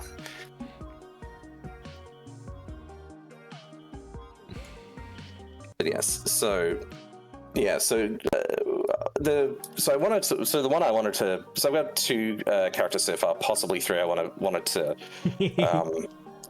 bust out. but this is sort of the big one I wanted to show, because this is sort of where a lot of my we're going to be showing a lot of stuff I was working on, and I'm very excited because like this is the really nerdy, like I'm super excited because there was like a lot of like mechanical reasons for why I made the decisions I did that are like probably not super fun and sexy, but like are just like viscerally satisfying in that way game design is. Yeah, so this beautiful lass we got here is Artillery Ange. She is an Orcish slayer from Belkzen. Went to Alkenstar, where she became best friends with Bunker Ben. That is lore I think we decided once on the fly, but we haven't actually had a chance to run them together yet. I mean, I think if we ran them together, people would just be like, holy shit, do we have to deal with this? Oh, but that's what makes it so terrifying. Right? That's what makes it so great. So Ange is she is a full-blooded orc with the Holscar heritage. So I'll chuck that in while I'm at it. Let me just check Holscar. Does that actually refresh on your page, or do you have to? Oh okay, no, it's all active because I'm the host. So any changes that you make will be instantaneous. Oh yeah, it's just taking. I've got my thing and I've got your screen at the same time, so I'm just watching it. Yeah. So she is in fact a Vanguard gunslinger, which, as lots of people know, is not, which is already like a first party subclass. So that's not something we designed. But I'm choosing Vanguard specifically because I want to talk a little bit about some of the weapons I designed. Because I reckon the Vanguard is probably one of the most slept on options for the gunslinger. Like the gunslinger as a whole gets a bit of a rap because like a lot of people think, oh, like it's not fun. There's too much emphasis on the reloads and all that sort of thing. But I was always really fascinated by the idea of the Vanguard because it is very much the sort of like, it's the one that like it's the one that sort of like busts down at the door and like just runs in with a big gun like the heavy weapons guy and just like blasts up the place. A little what the soldier is doing in Starfinder, but this is sort of more with the Blackpowder flare. But there is one thing I did that did always bother me and that I did concede when it came to the design of the Vanguard. And that is that I felt that it was less to do with the subclass itself, and more the fact I don't think it had many good weapon options. Because you look at a lot of the weapons that are included in Guns and Gears, and what you have is you have like some good like two-handed firearms, which is what the focus for the Vanguard is. But a lot of them are things like the Arquebus, which is like long range, meant to be like more for sniping. The closest that the Vanguard got to something that was really designed to work with it was the gun sword, and pre-remaster that wasn't particularly great because it was like the melee component was using worse proficiency with its non-cab stat, so yeah, like it was not particularly good. It's better now in remaster because now gunslingers get the amazing ability to have their melee proficiency with their combination weapons scale alongside their range proficiency with firearms and crossbows. So that's fun, but I still wanted even after that sort of all happened, like we did most of the design before the remaster for Guns and Gears came out, but I still wanted to show some of the options. But I still wanted to have like some options that were like that very sort of like pure blasty, like we just want to run in, with a big gun and shoot. Because in the end, that's what the Vanguard is designed for. You run in and you're supposed to smack him in the face with a reload, with a shove when you reload, and that's the whole point of it. So what am I going to do? We're going to look for... So we'll start off with what's probably one of my favorite weapons, which is that I designed for this, which is the portable cannon. I did like this one. This one is fun. I love this weapon so much. This was sort of like my sort of peak fantasy of what I wanted, and as you can see with the Hero for Watch model I've included for Ange, that's kind of her primary weapon. So the idea of the portable cannon is exactly what it sounds like. It's just a handheld cannon. Obviously, like there's, the standard creative liberties taken with, how the breech loading and the fact you can carry around a literal cannon. Yeah, like obviously, like there's a lot of like the pure fantasy involved with that. But like the idea of the portable cannon is that it's very short range, so it's only a range increment of 30 feet, which is ridiculously low for a ranged weapon. Yes. And I've also included to really sort of niche lock it so that it doesn't sort of get crept on by other classes. Like, because if otherwise, like, you could just have like sniper pick it up, and it's like, well, that can just deal extra precision damage. So what I did was I created a new trait called Imprecise, and what Imprecise does is anything beyond 5 feet, any attacks made beyond 5 feet with the weapon don't deal any precision damage. So it's meant to be used, completely close range, right up in their face. Might trigger a few attacks of opportunity, but you were probably going to do that anyway. Yeah. So, Mr. Vo, Imprecise trade's in the description because Matt wasn't able to properly code the Imprecise trait into the module yet. Because part of the issue is if you want to do custom homebrew traits, or homebrew as they call it, you have to go into the system itself for Pathfinder 2nd Edition and add it in manually. I believe there is a way to do it so when you install a module, it adds the trait. It's not easy to do. And it's one of those things I have to outsource to Aklathos, who usually does a lot of our Foundry work. But because I did a lot of the groundwork for this, things like Imprecise, there's the Tethered Reload also is... You'll find that in the description as well. It's just, unfortunately, the limitations of the system. Yeah, Foundry is weirdly intuitive in some ways, and then really not in others. And look, we can't complain because really, they do a smack bang job most of the time. But yeah. Anyway, so with the portable cannon, so we're talking about Imprecise. So with Imprecise, the idea is it keeps it very sort of firmly niche locked into being used with a class like the Vanguard, that it's going to be in your face and attacking more or less in close range. To get precision damage on this. Well, so here's a fun fact too. When I originally published this, I made a very big boo-boo. The original version of Imprecise just didn't have any precision damage, and I was just like, yeah, this makes sense. I forgot and completely did not realize that the level 14 feat for Vanguard is literally it's really cool. In case you don't know what it does, you literally grapple a foe and you can still shoot with your two-hander, even though you're holding it. The problem is that the extra damage is precision, and I looked at that after we did the initial release, and I'm like, oh, that's not gonna work. So this is by the way why I sympathize with Paizo and a lot of other RPG developers when they make silly mistakes like that. It's why didn't you think about this? And it's because there's 100 feats. You're gonna miss some things or forget about some things, and anyway, this actually ended up working out really well anyway, because of course in Remastered they added the very nice Slinger's Precision feature anyway, which boosts the Gunslinger's base damage with extra precision damage. So it kind of synergizes nicely with this. It just makes it so that it does encourage you to sort of get in their face and still get that extra damage. But when I was doing some playtesting with this, honestly, I found that the base damage, even when you weren't right in their face, was good enough as it was, that you didn't always need any extra precision damage. It was incredibly because this thing is a D10 weapon. It's got scatter 10, so scatter means that it's basically splash damage in a radius, and it applies to the creature you initially hit as well. So again, and it's got kickback, which is one of my other favorite traits we've been using a lot in this module. So again, that's basically an extra, just at level 1 with no runes or anything, that's just an extra 2 damage on top of everything else you're doing already with a D10 damage dice. Plus all the area damage you get from scatter. So yeah, this one's actually pretty.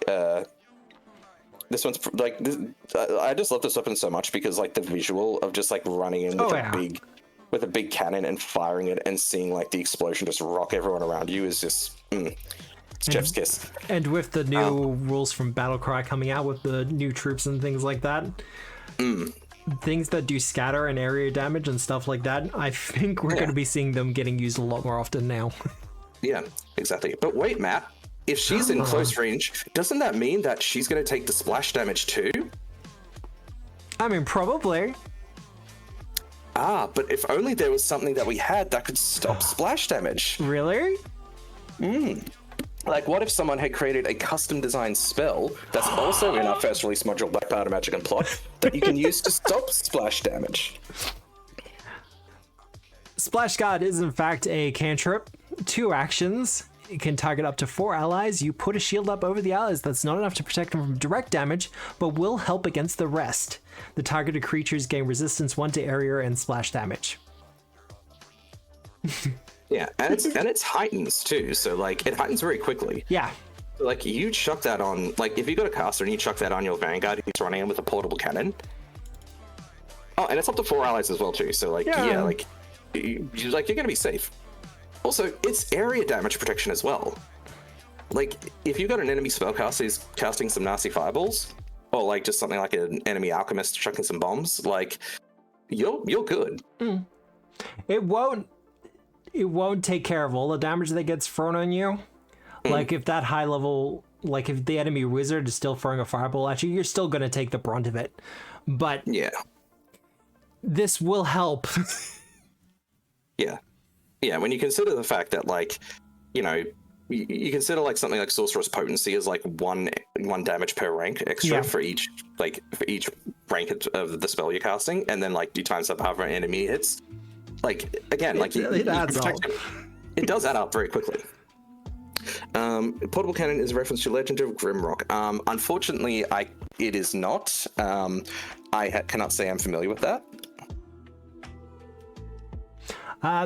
It lasting for a minute was because I did the back and forth on it, whether it should be sustained or not. And I think we eventually came to the decision of having it as a 1 minute duration because it was just one of those things we wanted it to be cast at the start of the combat or just as you're about to enter it. And just literally fire and forget it. Yeah. Yeah, it feels very strong for a cantrip. It's pretty good. Like I would say, like it is very strong for a cantrip. It's fine. Yeah, it's one of those things that I think is like niche enough that like something you consider something like resist energy, which is like a full blown like second rank spell slot that only protects against one element. Like this would be good, but like. You consider it's like 2 actions to set up. And this is the problem. Like this is the thing I always say about buff spells. Like buff spells are one of those things that really like you kind of have to. Sorry, just reading chat. Protection's a good spell, but there are some limitations to it. Having to be touch and a couple of other things to it. When you're trying to cast it on the spur of the moment, it can get a little bit. And a lot of the cantrips and spells that I've designed here were a response when to actual pain points I'd encountered in just regular play and stuff like that. Yeah, and yeah, Mr. Vo is right. Like it's basically only it's good when it's heightened, but you don't want to. The second rank version is kind of Like you'd have to be really like casting on something like like your Guardian or some other tank to like really make the best use of it. Actually, fun fact too, I worked out a Vanguard build with Guardian archetype. Oh my god. I said this on Blue Sky the other day, but I reckon Guardian is going to be a top tier archetype. Holy shit. Taunt is so good. Yeah. It's ridiculous. It's actually insane because like I remember how weak it was in the playtest, and now I'm like looking at it being like, this is one of the best abilities in the game now. I need to have a look at it. I haven't had the chance, to be honest. It's literally like it's -1 to all enemies, to all creatures apart from the creature using taunt. And if you attack any creatures apart from the creatures using taunt, if the targeted creature attacks any other creatures than the taunting creature, they become off guard until the start of the next turn. Like fully off guard. Again, ludicrous. But yeah, opens up a lot of possibilities for builds. Exploding Fist? Oh, that one.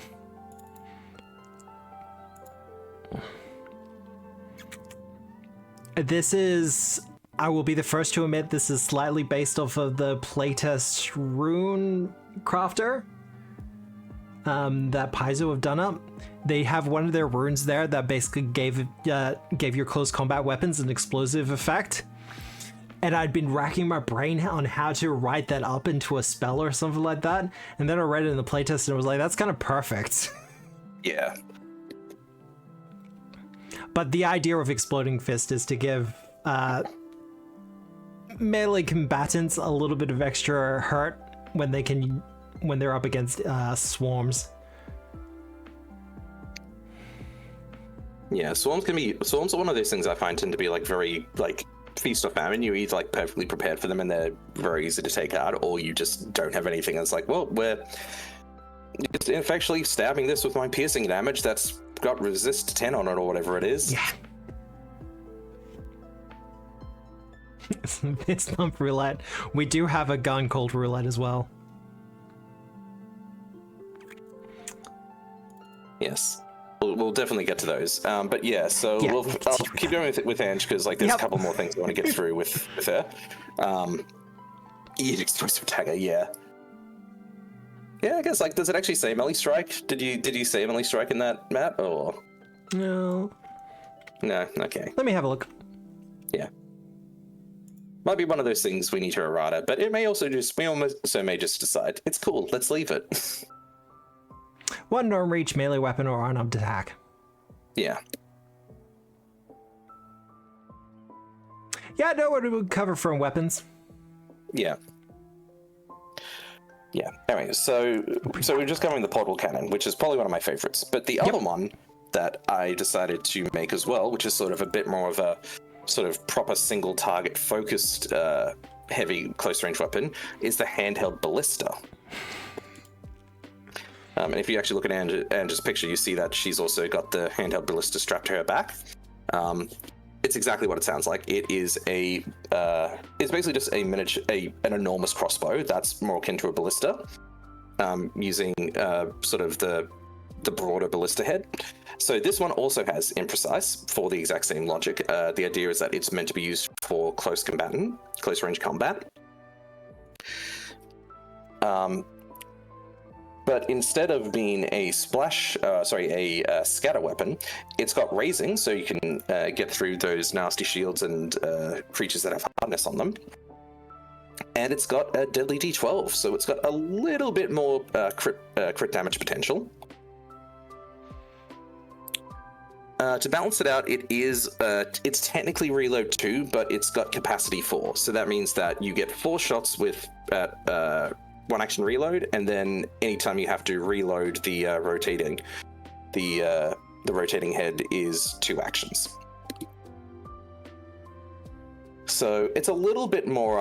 I will say it's kind of funny because I did find a lot of the time when I was testing this one that sometimes the portal cannon was a little more useful, even in close range combat. But I found that like if you didn't have some way to mitigate the splash damage, it could cause some problems with the rest of your group. So this one's definitely a safer option. It's also slightly longer range, so you got that 40-foot increment. It's still imprecise, so as a Vanguard, you're probably going to be wanting to go straight in their face. But if you need that little bit of extra range, you're not going to be eating that -2 penalty if you go past that. But yeah, this one was very fun too. Like, I just love these weapons because, like, this is to me like peak fantasy. I'm not going to pretend I am like a weapons guy in real life by any stretch of the imagination. It's all like peak pop culture, but like I do my base research to go like, is this actually something that exists? How does this actually work? And it's kind of like, yeah, this is like stupid, but like in the end, like this is the kind of stuff you want from these kinds of ridiculous fantasy characters, like these huge guns that just There was a discussion we had early on about the firearms and things like that that we're doing up for it, and we're like, how realistic do we want it to be? And I think I immediately put my foot down and was like, no, this is fantasy. They don't have to be realistic. We just have fun with it. Exactly, and more than just being fantasy too. Like, I think to me, it's also about creating mechanically interesting options. Because, like the fantasy, like you want them to be cool weapons. Like, you want things like you walk a portable cannon. It's like, it's narratively it's cool, but you can always like, and we always have this conversation too, like we love Pathfinder as a system, and like the really good options in there are really fun. Then there are just some you look at and you go, what Paizo smoking when they made that option? like what were they thinking when they decided to like create this thing? Like I get that, like I'm definitely the guy who like plays devil's advocate on behalf of them a lot and says like the balance needs to be maintained because that's the point of the system. It's a tightly balanced tactical strategy game, but there's definitely those weapons you look and you go, yeah, like this is them being like overcautious or too like you can say it, Dan, it's fine. You can say the weapon. You can say the weapon. I don't know which weapon you're talking about. I'm sure. No. You're talking about the repeat. No, you're talking about the repeating crossbows. I mean, I think repeating crossbows are like a very like particularly egregious example of that. Like, I think they're actually like even more egregious than most of their other examples. But that's a track unto itself, which I might get started on, because we actually want to get stuff done tonight. Just a little bit. It's fine. Yeah, but the point is, like, I want to make these weapons fun, not just fun, but make them useful and give them something, so it's not just, oh, like, it's, you know, because you want to give these weapons a purpose. Like, we just don't want to put these weapons out and be like, oh yeah, this is thematically very cool, but I'm just going to stick to an arquebus or a gun sword or something that's already in the game. It's like, no, let's give them something that makes you want to use these weapons. Like, that was my big thing with these, with all this. Repeating crossbows versus barricade buster. Yeah, that's the big one that comes up a lot. Because I think they're both in the advanced slot, and one is clearly better than the other. I love Barricade Buster. It's one of my favorite weapons in the game. But like, yeah, like you compare that. Like, again, I won't go on the rant too much because like I've chewed Matt's ear off and we got better things to do. But like, looking at the like even just the simple firearms in Starfinder, it's like it's clear that like they're, you know, it's not even they're loosening up the reins, because most of the firearms in Starfinder are actually tuned quite well, like in line with the other firearms that are existing in Pathfinder. It's just the repeating crossbows specifically that are really like, for some reason they've just made them ludicrously overvalued. Yes, but it's ridiculous. Barricade Buster. Well, not Barricade Buster.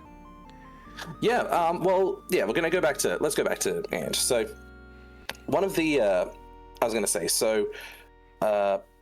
one of the other weapons we're doing, so one of the other big things we really wanted to do with this, and this sort of was very fortuitous, because about the time we were sort of wrapping up the initial sort of ideas before we went through editing, as we said, we wanted to do some combination weapons. Now, combination weapons were kind of in a rough spot at the start of Remaster, because like they kind of went from like these weapons that were like, I mean, they've always been kind of contentious, really. Like, everyone loves the idea of the combination weapons, but they're kind of just they've always been a little bit clunky. Like, also a bit of a gimmick. It's a bit of a gimmick, yeah. In pre-remaster, they at least had a decent enough niche of being like, okay, well, it's a one weapon swap. They're not as strong as their base weapons, but you can at least justify it, and they share runes. Come remaster, that goes out the window because they changed switching weapons, so you can just do it as one action. So they were in this very awkward spot. So we waited until they released the errata for the combination weapons before we got started working on them. And I'm pretty sure I did most of these weapons, but there's one that Matt, he didn't do, but he specifically requested this one. And that is the cross anchor. Yeah. So the cross anchor is literally a crossbow anchor. It's exactly what it sounds like. Not only is it a crossbow anchor, but it's a crossbow anchor that has the melee form of a great pick. So the idea with the cross anchor is that it's attached to a chain, and you fire the haft of the hammer so that it basically just smashes into them. So it's another imprecise weapon. This one only has a range increment of 20 feet, and it's got a trait we created for this called Tethered Reload. Now, this is similar to the actual tethered trait that you find on some thrown weapons, but what is different with this is that the Tethered Reload weapon is exclusively on reload weapons, and you can only go out to the range increment that is listed as far as like within that range increment. So when it says Tethered Reload 1, you can only fire it out to the first you can only fire out to the first range increment. You can't go any further than that. So is it an anchor with a crossbow string, or is it a crossbow that fires anchors? Oh, it's a crossbow that fires anchors. Like the whole crossbow is an anchor. Yeah. Just imagine you have an anchor, and they've custom designed it so that the haft, which is like the big round bit at the end, fires off and smacks people in the face. That's basically what it is. Which I just thought was an amazing idea. Like, truly.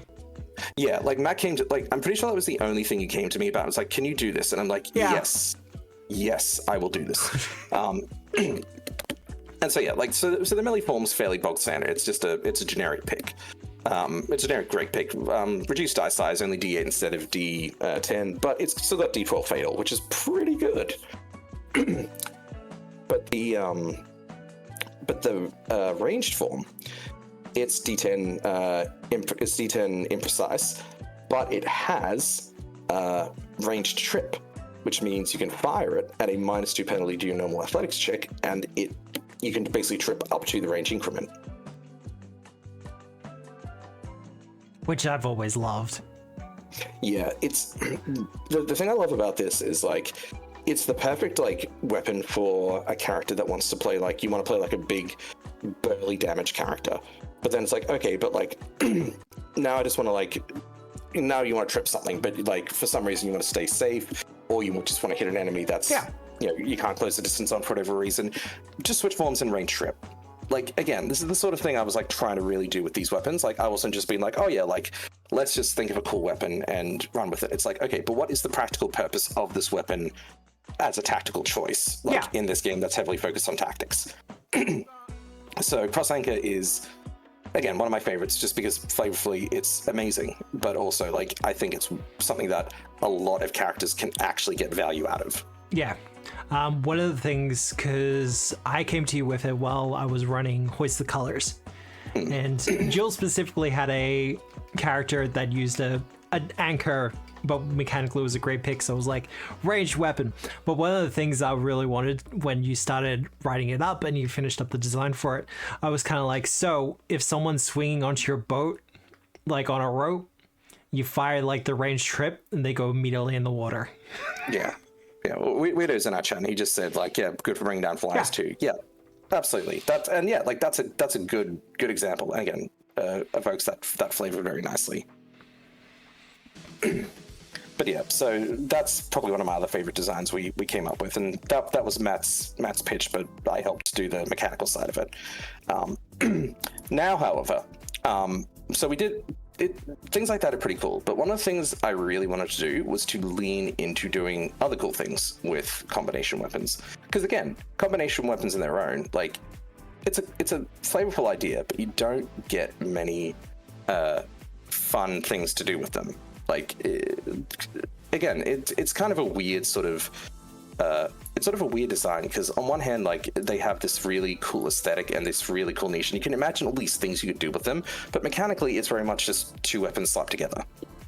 And I said like, okay, well, let's do something with this and figure out fun things to do with combination weapons. So that is, I'm going to level up Ange to level 2. Yep. And that's when we came up with the combination weapon master. Because this is always going to be on the cards. Like I always said, if I was going to end up doing combination weapons, which thankfully I did, we were always going to be doing combination weapon master as an archetype. Because the idea with combination weapons is, yeah, like to give some more value to them through choosing to specialize in them. So there's two primary things that the dedication does. The first one is that it ups the dice size of certain combination weapons. Now, there is a table that is completely bespoke and sort of gone through each and individual. I learned a lot about weapon tuning when doing this table. Because there's the table there. Yeah. It's basically like, I was hoping to sort of like be like, okay, well, if it meets, like, have like a short dot point list of like, if it meets this requirement, you just do this, and you buff this weapon and ignore this weapon. If it's like, a finesse weapon, a one-handed finesse weapon, that's D6. There's no standard martial finesse weapons over D6, so that sort of thing. But it got ridiculous. Like, there's so many like little bespoke tuning points and differences that they made. And the really frustrating part is that they don't have any mechanical ties to the base weapon that you can point to, which seems like a really obvious thing to do in hindsight. It's like, but like, and it's easy to be like, oh, but Dan, you could just like say like, oh, the dagger pistol, clearly it's a dagger and a, and a dueling pistol. It's like, is it though? Is it a dueling pistol? Is it a flintlock pistol? I don't know. They haven't really specified. I think they actually do say like it's a flintlock and maybe even in the description. But again, it's vague. Like there's a couple of little vague moments, and like particularly when I was doing like the bespoke designs for things like the like you see there, we got the gun chucks, which is also my other favorite weapon.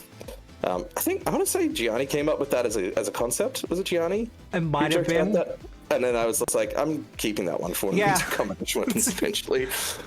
But so you said, so we got gun chucks. It's like, what is what is the range form based on? Like, you could grok something like maybe Pepperbox, but like, it's weird. Like, you can't really do it. Same with cross anchor. Like, it was just getting to the point where it's like, if we wanted to get really weird, we couldn't just like tie them to specific weapons. Otherwise, that would be way too limiting. Oh yeah. So we have a bespoke list, and in the book itself, there's actually a sidebar saying if you have any other combination weapons you get from any other sources, whether it's official books or third party, grok it out yourself and basically just use an equivalent comparison to raise the dice size. This is a big one for me because I feel one of the reasons combination weapons get overlooked is that people get really hung up on the damage. Yeah. And to be honest, I don't actually think buffing the dice size like changes too much. Like it makes it aesthetically and more pleasing, but like, okay, like my rapier pistol actually does d6 with the rapier form, but it doesn't actually like, it's not going to like break the bank to do 1.5 extra damage basically on average. But the real meat of it was switch strike, which was the other common complaint that you hear about combination weapons, which is a lot of people say, why do we have to, use the dedicated action to switch? Why can't we just use them together?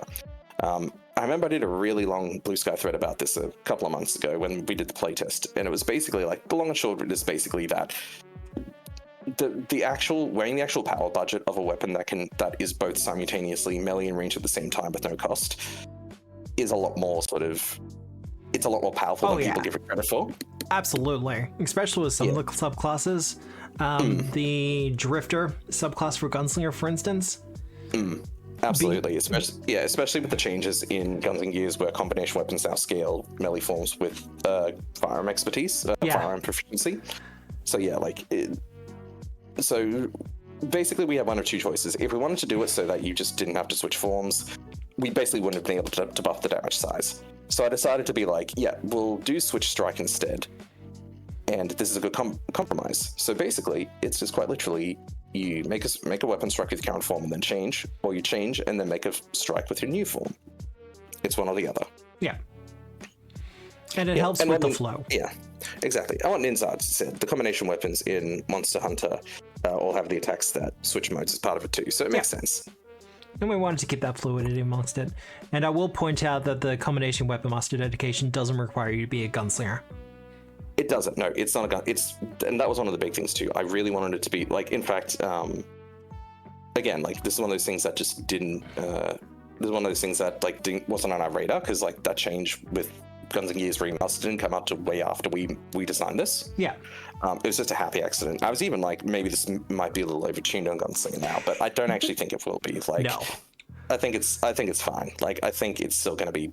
It's going to be a little more powerful, but it's not going to break the bank. Oh God, no. Yeah, but yeah. But that's just the dedication. So the dedication was very much like, let's just make this useful. Let's just make this interesting. But when we get to the actual feats themselves, I'll open up the. I'm just going to level up Ange. We'll bump it to level 8 so we can choose a couple of different feats. And I'm going to. Where is the journal entry?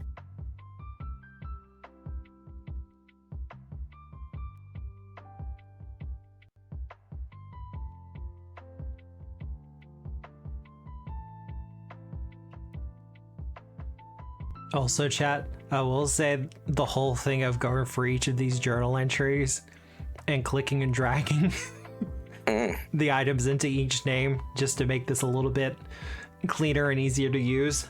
It was time consuming, but I think it's worth it. Yeah, there's a lot going on there. So I'm just looking through it. Yeah. So, right, so at 4th level, like, so you get a couple of things, like you get dual switch, fainting switch, reloading switch. So this is something I was talking about with Matt the other day, which is basically like you get a lot of these feats that are sort of like, they're not very sexy feats. Basically, they're just completely practical in use. Like, it depends on what you want to go for your fighting style. So if you're going to be using like a lot where you go between like melee and ranged, but you need to quickly reload your weapon, reloading switch is what you pick up.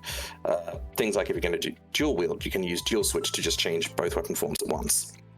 So that can be useful for something like if you're playing a class like a dual wielding gunslinger or something, which we have a subclass for, by the way. We do. Yeah. So the twin shot, which is available now in Blackpowder Magic and Plot. So that could be useful for that. But so like those are what I call like the boring but practical feats. Those are the ones that you kind of like. They aren't particularly sexy, but they sort of like make some builds work. They're kind of necessary. But the big one, I wanted to include. You want to include the fun ones as well. So at level 4, you get swipe shot. So this is exactly what it sounds like. It's basically swipe, but instead of attacking 2 adjacent enemies, you attack one enemy with your melee form, and then follow up by attacking another enemy with your ranged form. And like regular swipe, like regular melee swipe, you don't take the multiple attack penalty with the second shot. Which, the drifters will appreciate. Exactly. But imagine you're wielding something like the cross anchor, for instance. Yeah. You just smack someone in the face, get a gnarly fatal crit, and then you just like shoot that anchor at like an adjacent foe. Like there's just an enemy just standing right behind him. You got like the big boss in front of you that you just hit, and they got a flunky off to the side, just standing behind them like a coward. They think they're safe. And it's like, nope, swipe shot.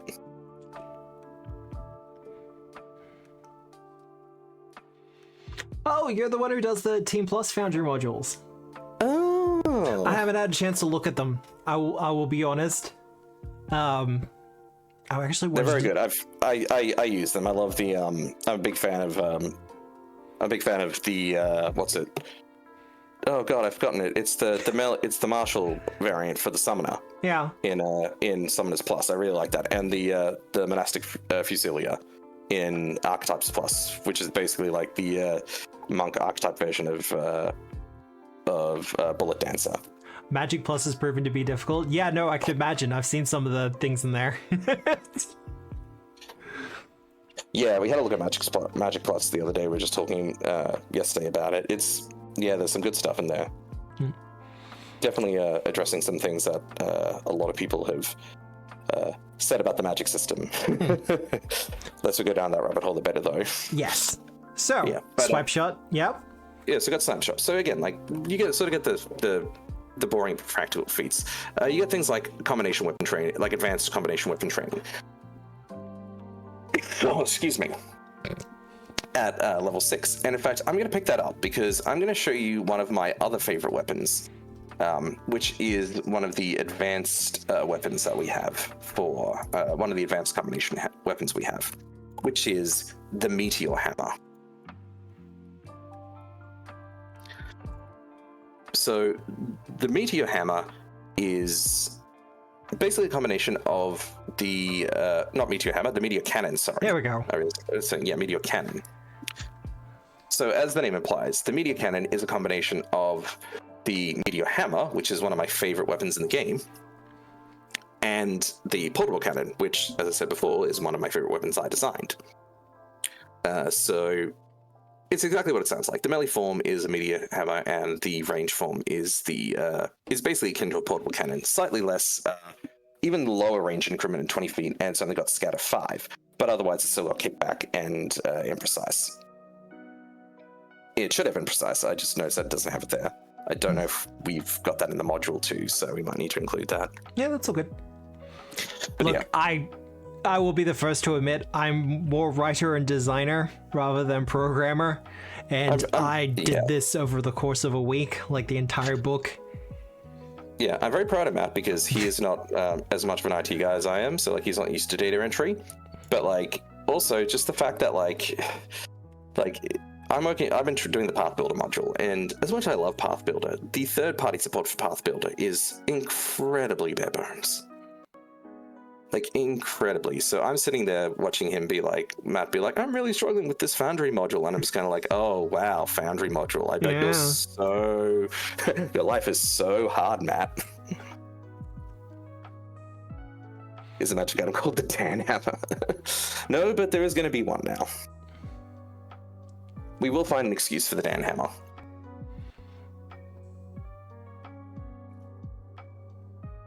But yeah, so basically, like with the media cannon. So with the media cannon, for instance, like I'm just going to chuck on level appropriate runes, and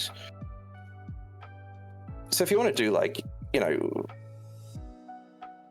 so again, this is one of the reasons I really like this option, because what you can do is you get to level 8 and you get Stab and Blast, which is an existing like first party feat for Gunslinger. It's basically just a one action. You make a melee strike with a melee weapon, and then you make a ranged strike with the same weapon. So imagine you do that with something like the media cannon. You get your, you get your big old 1d8. And again, like this is one of those ones that does get the weapon dice buff from Combination Weapon Master. The default dice is 1d6 for the melee form and 1d8 for the cannon form. And then they both go up because again, it puts them in line with their standard versions. But yeah, so again, like imagine you do like a big melee strike with the media cannon, doing like your d8 damage, and that hits, and then you make a ranged strike with the cannon with that +2 circumstance bonus you get from Stab and Blast. And then on top of that, once you do that, you can reload with the Gunslinger, the Vanguard Gunslinger reload, which is clear a path, which means that you make an athletics check to shove an opponent, and not only that, it uses the same multiple attack penalty as your ranged strike. So you're basically making 3 mapless strikes against a single creature. Which is having a bad day. Not strikes, not strikes, but attacks, like 2 strikes and then a shove. Like again, like it's, and I will admit, like I didn't realize the interaction with Clear Path until after I designed it, but I'm like, you know what, this is fine. I'm sure like they can do this with other weapons. You know, I'm sure it's something they considered. I would have said something if it was a polearm, but yeah. But yeah, it's like I said, like this is the sort of thing that I think like gets really slept on when it comes to these options. Like the Vanguard is just this incredibly like it's very like it's just that beautiful level of zone control. Yes, and it's really scary when it gets there, and it's versatile. Like yeah, you can focus on just getting in people's faces, but if you need to, you can also just go range with it. Yeah. And that kind of zone control is something we're seeing with the Starfinder 2 soldier now, where it's very much ranged crowd control and area control. Yeah, it's versatile. It's versatile too, as in it doesn't have the versatile trait. There's too many traits. Doesn't happen if it's not capitalized. Yes. As you can tell by the way I talk, I capitalize all my words when I need to. Anyway. Now, was there anything else you wanted to talk about with the combination weapons before we move on to... Yes, there's 2 more feats I want to show you. Yep. So we'll bump Ange up to level 12. So let's go to the 10th level feats, because there's one of the things I really wanted to do was I wanted to create some feats that were bespoke to specific weapons. Yes.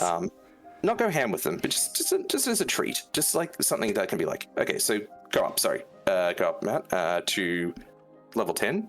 Yep. Oh, drop anchor? Yes, drop anchor. So drop anchor is one that we designed. I designed exclusively for the cross anchor. So basically, the idea is 2 actions. You make a range trip, and then if it succeeds, you make another. Like, there's no technically there's no technical existing action. So it's basically just like another range athletics check, more or less, using the same -2 circumstance penalty you do for range trip. And if that succeeds, the anchor lands on them and they become immobilized. They're prone and immobilized. They're having a bad day, and you can just leave that anchor on. Like, you can just leave that on them, and whether it's you just focus on someone else, or you just, if you picked up quick draw or something like that, you just use it to bust out another. You probably wouldn't, because it's -2, because you'll be at full map at that point. But yeah, like, you've got options. Dropping on their feet. No, you're not dropping it on their foot. You're dropping it on them. Just their entire... Yeah. They're already prone. Like, you have to knock them prone to do this. Like, this is the thing. Like, you knock them prone, and then you make the check to immobilize them. The old floor leaves ammonia on your chest thing. Yeah, no, that's pretty much it. It basically is, like, except without the magic. It's just a big fucking anchor. Yeah, and it's not, like, obviously it's not impossible for them to escape, but like... Oh, goddamn. But come on, like, how cool is the idea of you just shooting an anchor at someone and leaving it on them? Yeah, no. Just putting weight on their shoulders. I guess you could put it that way. Yeah, basically. So again, like, so that was one of the bespoke weapon ones we did, but the other one was the other one you can see here, which is around the world.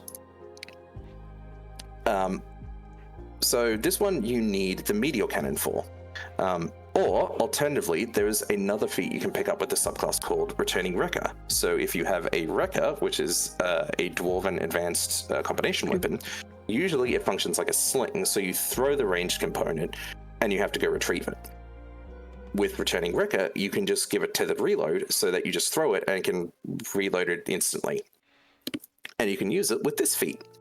So the idea with Around the World is you make a weapon strike with your meteor cannon or Returning Wrecker that has tethered. And on success, they also have to make a reflex save. And if they fail, they're knocked prone. If that doesn't work for whatever reason, well, actually, even if it does work and they're knocked prone, you interact to reload and retract the meteor cannon again. And then they make another range strike against the same creature. And if they weren't knocked prone the first time, they have to make the saving throw again. Like, this is one of those ones I think, like, it's gonna be very comedic. It is. Like, it's like the old boomerang returning trick. It's like, yeah, you missed. And so, yeah. Look, one of the things I really wanted to do with Blackpowder is I really wanted to make sure that people could have fun with a lot of these feats and a lot of the options we were doing. Like, I get the idea of having, like, I won't say the boring options, but the uninteresting ones that kind of have to be there. But yeah, I also just want people to be able to have fun with this shit. Yeah, I mean, that's what role-playing games are all about. Yeah, you need both. Like, you need the practical stuff, but then you get the fun stuff as a treat. It's all necessary, but that's also one of the reasons I like having free archetype as a game mode too, because that means you can, like, pick up enough of your, like, boring but practicals and then still have some feats left over for, like, the fun stuff, and then you can also have your regular class progression as well. Yeah.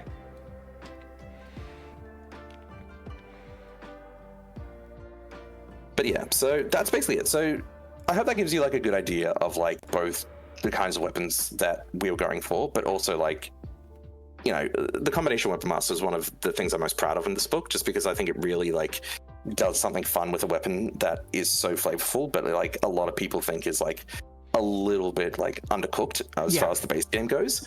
So I really hope people, like, look at this and go, yeah, like, this is exactly what I want. Yeah. Yo-yo's with a 10-ton yo-yo. Yeah, basically. Alrighty, so we'll give Ange a bit of a rest because we've been focusing on her for a bit. Yep. So I'm going to bust out my next character. Excuse me. I've got a bit of a cold. Let me just sip on some tea. All right. That's okay. Yeah, so this old mate here. So this guy, I can't actually... this guy is Tamahagane. He is a Tengu oracle. He is actually a character one of my friends made back way back when we did a Pathfinder First Edition campaign. It was one of those groups that only last like a couple of sessions before it imploded. But like this was a character that like always really stood out to me because the concept was so cool. He was basically like an engineer who got blasted in the face of the mechanical whale sentient like blimp that they basically lived upon, and he got imbued with the powers of a metal oracle. And back in first edition, you had the curse as you do in second edition, but it was more modular back then. And the curse that he chose was he basically got a limp, like he had a bung leg. So every single time he'd walk, he'd have every time his curse flared up, his leg would sort of like seize because it would remind him of the explosion that he got caught in. And I was waiting for ages to be like, oh, like surely the Metal Oracle is going to come out in Pathfinder Second Edition. And I was waiting. It was like, no, it's not happening. I'm just going to do it myself. Which is honestly what a lot of third-party design can be at points where it's just like, I thought they would have done this. We had a conversation about this earlier, actually, where I was just kind of like, I thought this would have been done already, but okay, I'll do it. That's fine. Yeah, and as Matt knows this, like, I'm very big on, like, not going for what I call the low-hanging fruit. It's like, we were talking about, like, Draw Steel the other day, and Matt was like, oh, we need to do, like, a gun kit for it. And I'm like, yeah, but everyone's going to do a gun kit for it. Like, yeah. Like, everyone and their dog is going to do that if they haven't already thought about it themselves for a future official release. So, like, you don't want to try and avoid the things that everyone else is going to do because you want to stand out. At the same time, if it looks like it's not going to happen, just do it yourself. Like, there's kind of a point where it's like, okay, like, this has gone on long enough. Now, with this in particular, with the Metal Oracle, like this happened a few months after Plague Core 2 dropped. So obviously, like the big Oracle rework came out. It's been fairly controversial. Like some people really like it, other people think it's kind of sucked a lot of the flavor out of the class. But I think the big thing for me was like it definitely streamlined a lot of the creation process for it, for when you want to do the mysteries. And one of the things I really wanted to do with this, with the Metal Oracle, was sort of go for in a similar vein for what they were going for with the Battle Oracle, in how it was like sort of a bit more, not quite martial focused, but still a lot more focused on weapons and armor and that sort of thing. But sort of add a twist. It's not about so much the pure weapon proficiency and having that sort of pseudo-gish feel to it. It's about manipulating it's about utility almost. Like it's about manipulating metal for utility purposes. So looking at the I'll bung on the class, just give me a second. So like Matt was saying before, it should be in the list. It should be in the list with the module now. You can't see my screen. There it is, Metal Mystery. So Matt, if you want to bring up the Metal Mystery, so you can see what the in the class features, so you can see what we got for it. Sorry, I just saw one of the quotes.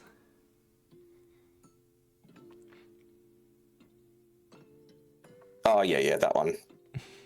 Yeah, so we have some flavor quotes in here for people. Like I know you were talking about it before. So the flavor quotes were done.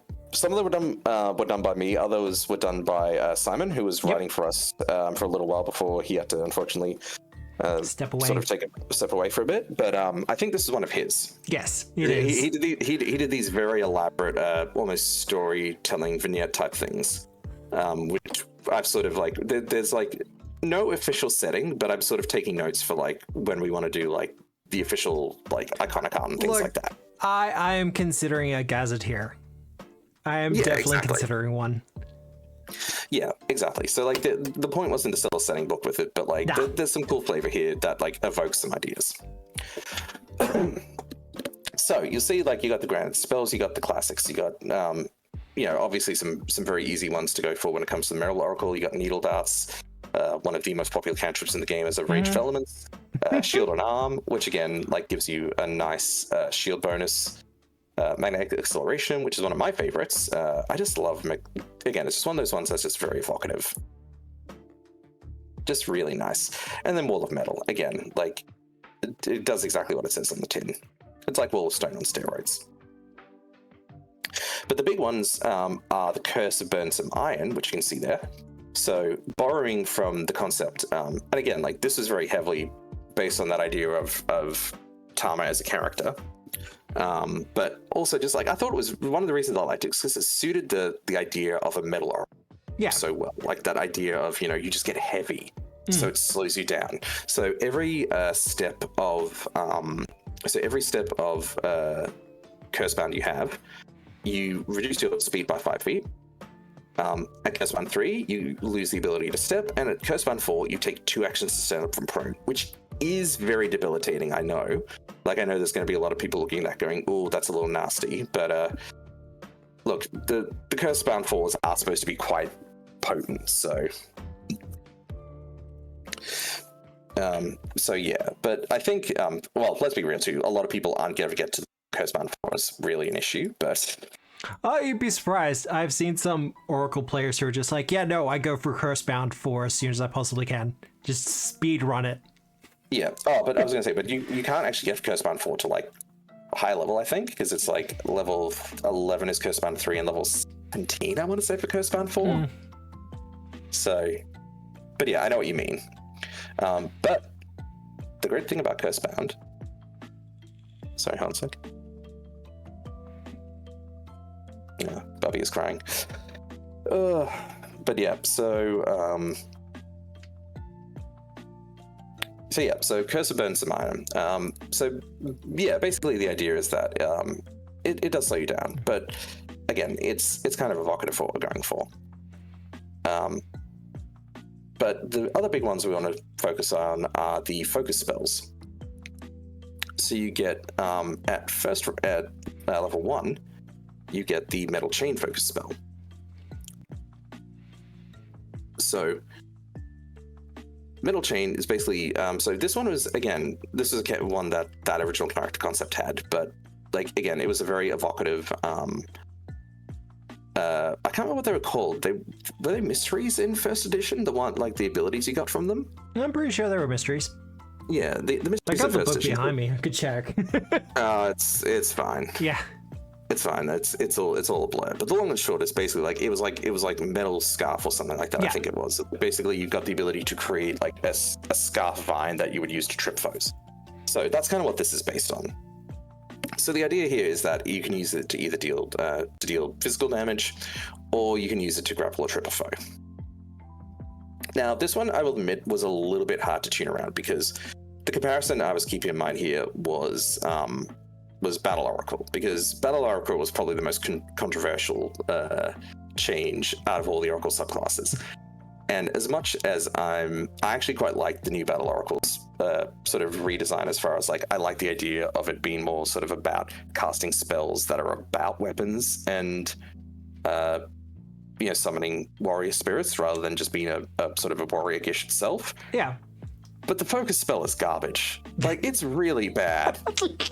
I was wondering if you would actually say it or not. No, it's bad. It's terrible. It's a really bad focus spell, and we've had 2 erratas, and nothing has been done about it. I don't get it. Like, sure, we know Sure Strike, which I didn't actually disagree with, but I'm sitting there being like, okay, but what about weapon focus? Well, what is it? Inner Radiance Torrent absolutely needed this damage drop. I'm surprised it took them that long to do that, but, Paizo works in mysterious ways. But yeah, so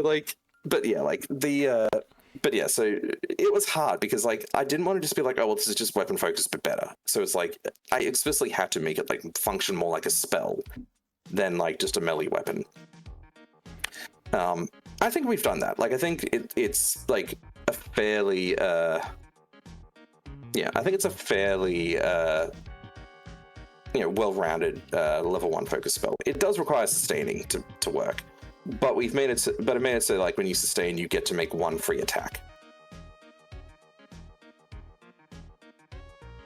So I think this is, but again, like it's one of those ones that I think is going to be very useful to sort of, it's going to be very useful to just sort of keep foes locked down. And it's like, again, like this is a subclass that is like, you're not going to be like right in their faces with melee, but you're going to be keeping fairly close with them. You want to be close because like, in the end, like you're going to be slow. You're going to, you're going to be slow. You're not going to have much room to maneuver around. You might as well lean into that. So the advanced one is Iron Reading. So this is 3 actions. And what you can do is you can target one metal weapon, armor, or shield being worn or wielded by an opponent.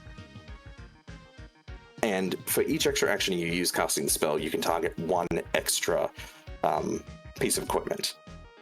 So if you target a weapon, it means the opponent takes a -2 circumstance penalty to their DC against any disarm checks you make. And since disarm is useful as a free master, this isn't bad now. The shield reduces the hardness by 2, but the one that I was trying to be a little bit experimental with was the armor, and this is the one I was sort of like, I remember I had to check with Eldritch Dream about this one because I was like, is this one going to be like a little bit too like out of band for what the design entails for the holistic system. Basically, it means that it reduces the crit confirm to 9 over AC instead of 10. Because I wanted that idea of like, I didn't want it to just be a flat, like decreased AC, but I wanted it to be so that you crit a lot easier. And like you're finding a chink in the enemy's armor. It's also on an oracle, which their weapon proficiencies don't get too ridiculous either. Yeah, exactly. I mean, this benefits any ally. So like, it's still really good. Like if you got a fighter, like they're gonna love that. Like fighters, gunslingers are gonna love that because they're already crit machines. But again, like this is the sort of thing I was trying to do with this. Like, I'm not trying to like, this is not necessarily trying to be like a pure weapon wielding martial. This is something that's about that utility and trying to find weaknesses within the enemy. So that's Iron Reading. And then there's the Greater Feat, which if you can't tell, I thought of the name before I actually thought of the ability. I think everyone can figure that one out. There's a couple of we've managed to slip in there. Yeah, I was just like, we have to include this. I have to include this. I actually went over this one a few times, being like, what is this going to look like? I basically settled on, you just summon a full suit of armor that you don't get any penalties for speed checks. You get second sense bonuses against force movement and prone, and you get all around vision. Like the idea is like you use the metal to like see around you, like you use your oracular vision to channel the metal through. So, and for people who don't know what that means, it means all around vision that you can't be flanked. It's to do the Toph from Avatar: The Last Airbender, where she just wraps herself in metal and runs for it. Yeah. Yeah. G-Wizard says, so power armor inventor. Yeah, except actually useful. Oh. Actually, you know what? I don't actually mind. I don't mind inventor. It's just kind of, it could be better. I have a lot of thoughts on inventor, as we all know. And we won't get into them because we'll be here all night. So anyway, so that's sort of like the general overview of the base mystery features. But there's a feat at level 10 I want to show, which like all the Oracle mysteries get a feat at 10th level, and most of them share them with an existing with another mystery.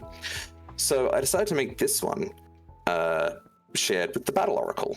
But I actually really like the Battle Oracle level 10 feat. I think it was at the Dead Walk, if I remember correctly. Just looking at them now. Yeah, you beseech warrior spirits. But this one is basically, but I wanted one that was, so basically like Dancing Blade is one of my favorite spells in the game.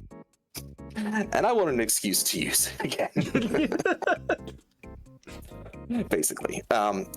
Waste having it as a side cantrip because it's just such a good spell. But yeah, so basically the idea is that you get the benefits of a psychic dancing blade, but rather than like, telepathically commanding a weapon, you literally just create it out of thin air. And you can choose the weapon's form to deal whatever type of damage you want, and you can also manifest it out of adamantine, cold iron, or silver if you want to target a specific weakness. In addition, if you're Curse Band 3 or higher, you gain the effects of the amped version of Dancing Blade, and that includes after you've already activated it. So if you've already used this ability and you become Curse Band 3, the weapon you're using upgrades to the amped version.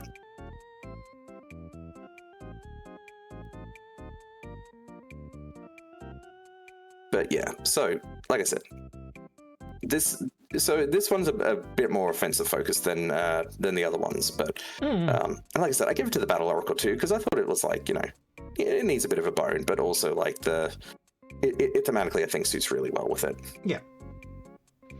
But yeah, like so, like I'm the Metal Oracle's been one of those ones that like that I've been a big fan of since first edition, and like my heart's really in this one. My heart's really in this one, so I hope other people enjoy it as much as I have. Enjoy it as much as I do. There's a couple in there like that where it's just a case of I hope people like it as much as I did writing it. Really, yeah, I just think it's neat. Yeah. Because there's a couple of archetypes in here that are kind of the same as well. Yeah. So one of those archetypes, and this is one I was going to chuck on. So, fun fact with Tama, the original concept that my friend, shout out to Harry, who made Tama, he was actually an Oracle cross-class with Gunslinger. Because in Pathfinder First Edition, Gunslinger was a terrible full class, but a really good dip class. Really good to take like a level in it just for firearm proficiency and some of the great options you'd get. But one of the archetypes that Matt has made is Eldritch Fusilia. So, clarification. This was one that was written by both me and Eldritch Dream. This was one that we worked together on. I think the first development for Eldritch Fusilia was during, when I was closing up with Sinclair's. It's when I first started writing it. But yeah, continue. Yeah. Oh no, I was just going to say, because like Spellguns have been one of Matt's big things for pretty much the entire time we've been working together on third party. Like, and I agree. Like, spellguns are like a really cool idea that is very underutilized. So, in this book, we also have a wizard thesis that is all about spellguns. But this one just lets you chuck it on any class you want. Yeah. So it's basically just like your classic item creation. Sorry, it's getting late. Yeah. Your classic item creation archetype that you get like a small number of that particular item at the start of each day you get to use. And we added a bunch of things like a quick draw variant for Spellgun, because a lot of people like consumables take a little bit too long to activate, so we're like, okay, quick draw version of it. Yeah, exactly. So like I said, like we've got a lot of so again, like some of it's like those just like, unfun but practical things like Rapid Spellgun, which lets you draw and just use Spellgun straight away. But then you get stuff like Jammed, which is a random roll effect. You are legally obliged to say it with the inflection. Jammed. Jammed? Is this blueberry? Who dares fly a raspberry at me? Who throws a cupcake, honestly? But yeah, but basically, yeah. This one is it's weird because it's niche, but it's fun niche. Yeah. So when you critically fail with the spell attack roll, you roll a d6 and you get one of 6 random effects.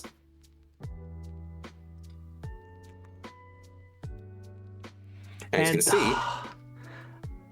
For me personally, I'm not a huge fan of random effects, but I gotta admit, Eldritch should sell me on it because it is a lot of fun. Yeah, it's one of those things, and it makes sense. Like, it's one of those things. It's like, because I think even I put in a note And like, shouldn't we like make this a choice thing? It's like, you know, you pick up the feat. You shouldn't just. It's like, no, you've committed to this. You've built your own. You've laid your own bed when you've chosen this one. Yeah.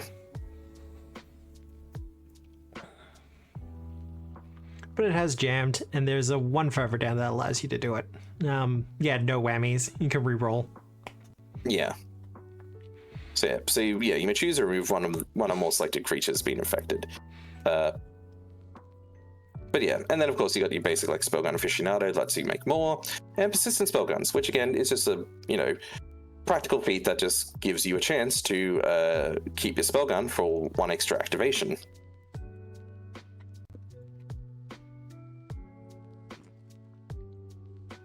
So again, this is one of those things. It's like, and I feel this is like one of those like. I mean, we always design these in mind with standard play, because of course, like that's none of the archetypes are actually in the game designed, as far as I know, with free archetype in mind. Maybe some ones like pirates for like thematic free archetype, but not for free form. Like just you're going ham with your build archetypes. I think the only ones that are specifically designed with free archetype in mind are the artifact archetypes that came up with Treasure Vault. They specifically say in the startup for it that's like, these are intended for free archetype usage. It's like, basically. Okay, that's understandable. Yeah. So we have to design these in mind, and I grok these builds, and I'm like, okay, like I'm going to do both standard play and free archetype, because I love free archetype. It's my favorite way to play the game, but I also understand you got to make them function. This is the sort of thing that I think like I would, that I'd probably mostly use in free archetype, but like there's definitely some people who would find it have as use in standard play. I think one of the ones I would absolutely use it with would be the Arcane Ballistics Thesis that I wrote up for this book as a subclass for the wizard, which does, as the wizard, give you extra spell guns that you can use, and also brings back one of my favorite mechanics from Pathfinder 1, which was here. Have a shoddy version of a gun to use. You can craft it, you can make it better, but to begin with, you're gonna have a shitty gun. Exactly. But then we also have the actual spell guns themselves, because Matt made some spell guns. I think we're getting close. We're getting close to time, but I reckon we'll show this. Some of these are fun. I like these a lot. Where's items. Spell guns.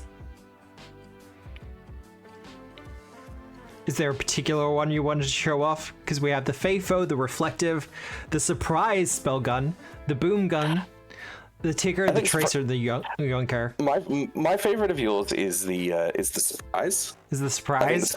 The Surprise one. Such a dumb idea too. It's stupid as hell, but I love it. It's so dumb. This spell gun looks like a regular flintlock pistol, but is more than a little surprising.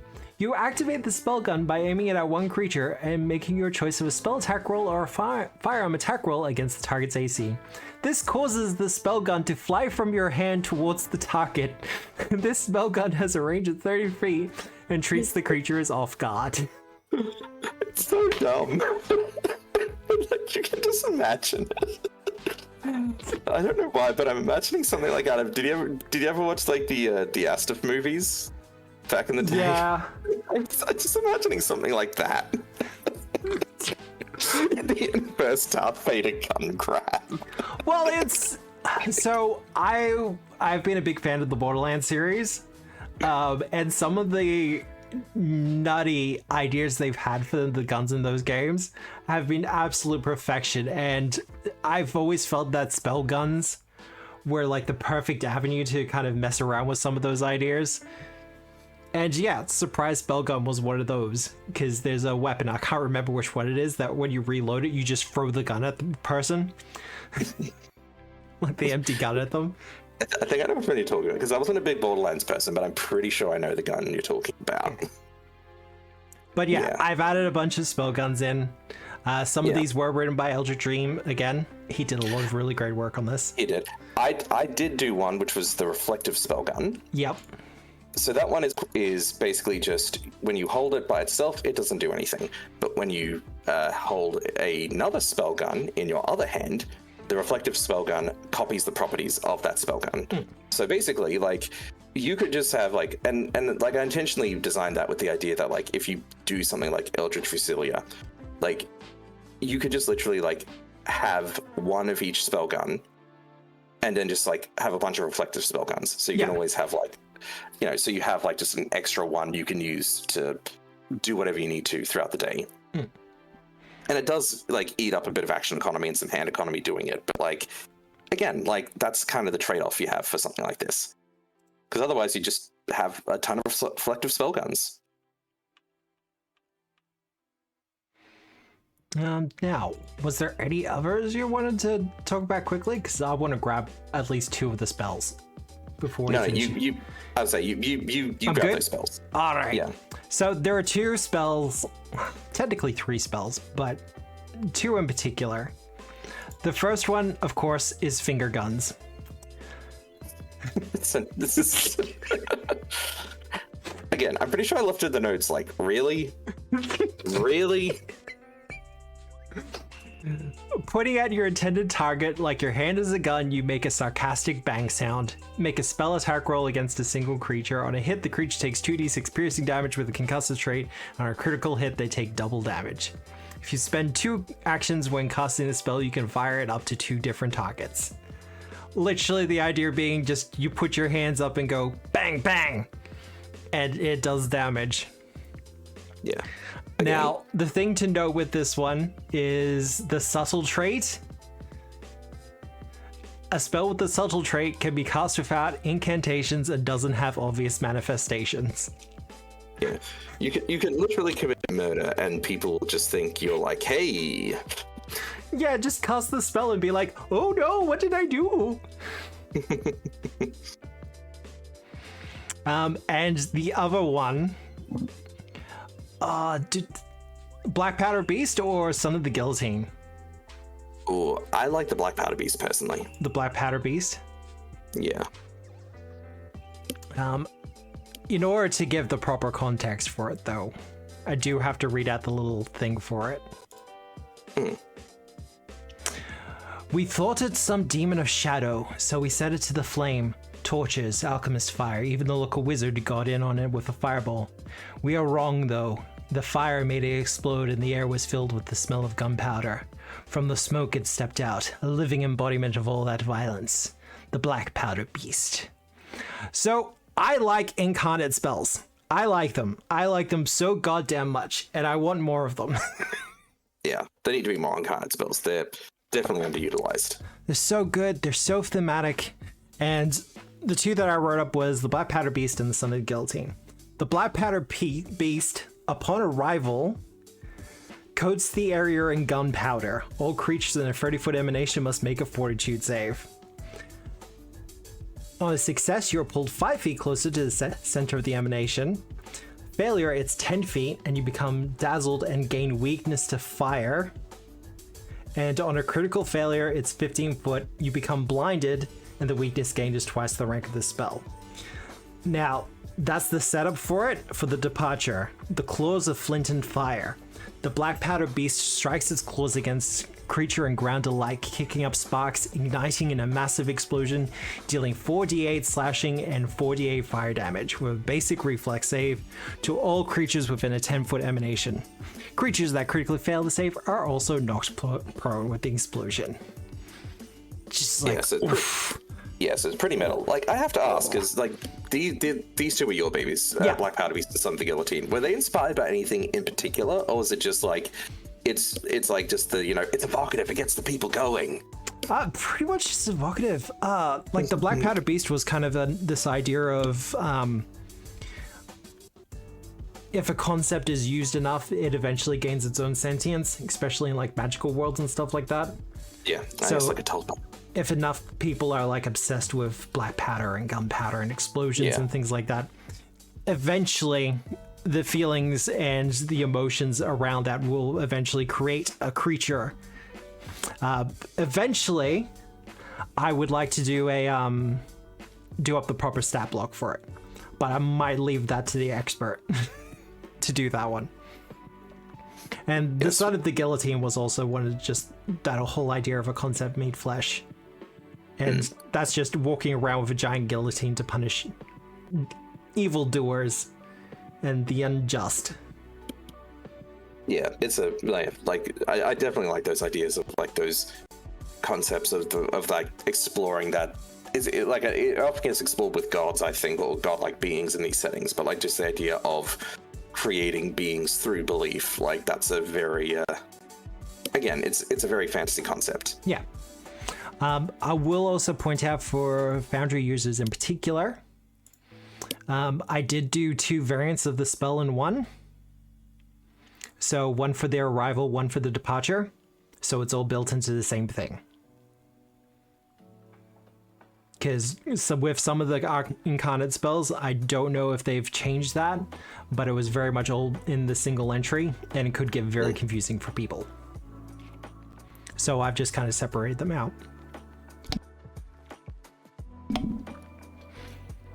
Otherwise, I think that's it for like going through it. Like there's so much more in here as well. Oh yeah, we could keep going, but it's getting late. It is getting late.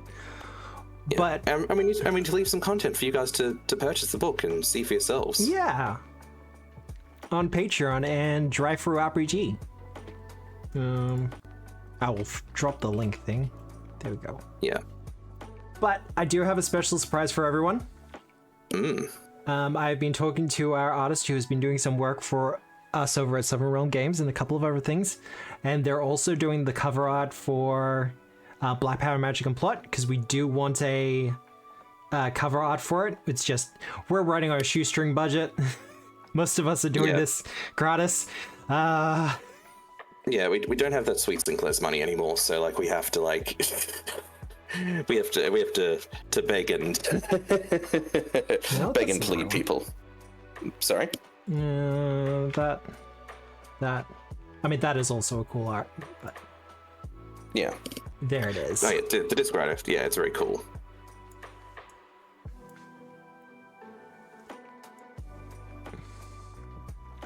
It will be in full color. But that's the current draw for the cover art. And I will grab their Blue Sky, because they do have Yeah. Yes, please follow Bon on Blue Sky. They're doing some great work for us. That Coldplay's next album cover. I mean, it does have that vibe, but I love some of the details in it already. Like in the back there. I used to rule the world. Like in the background there, we have a Blackpowder cleric. This sketch gives me big madness combat vibes. Yeah, because it's supposed to invoke that kind of idea and the concept of this is a conflict, this is a fight, but you know, the banner waving, the banner and the flags waving in the background, and I just like it. I thought it was really well done.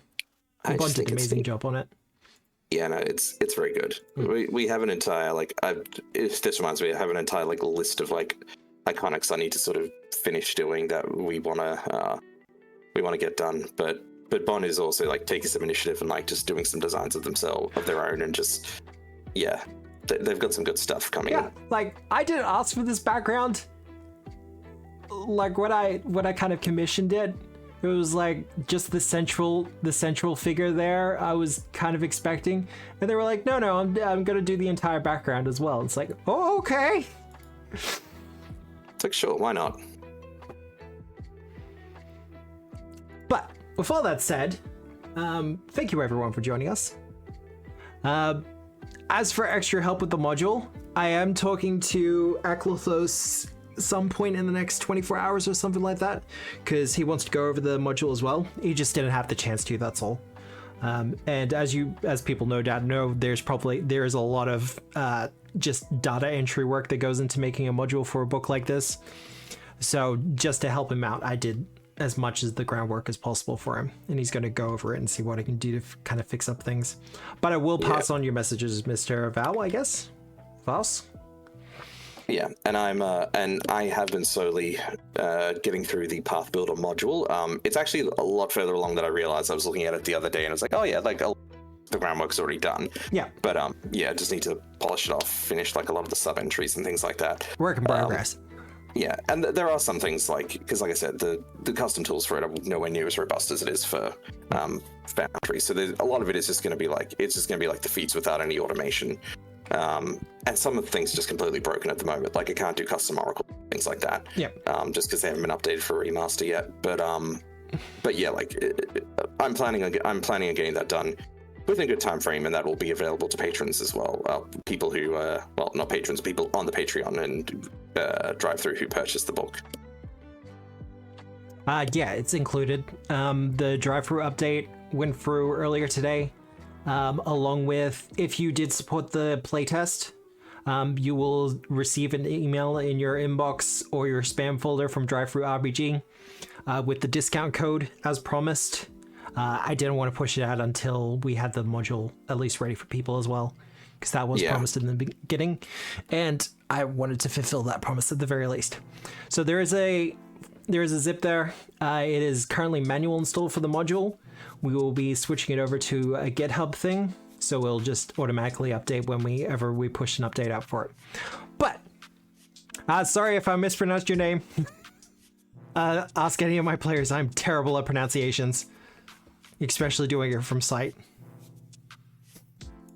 But all that said, I'm gonna find someone to raid, though I'm not sure who, because I don't usually stream on a Tuesday.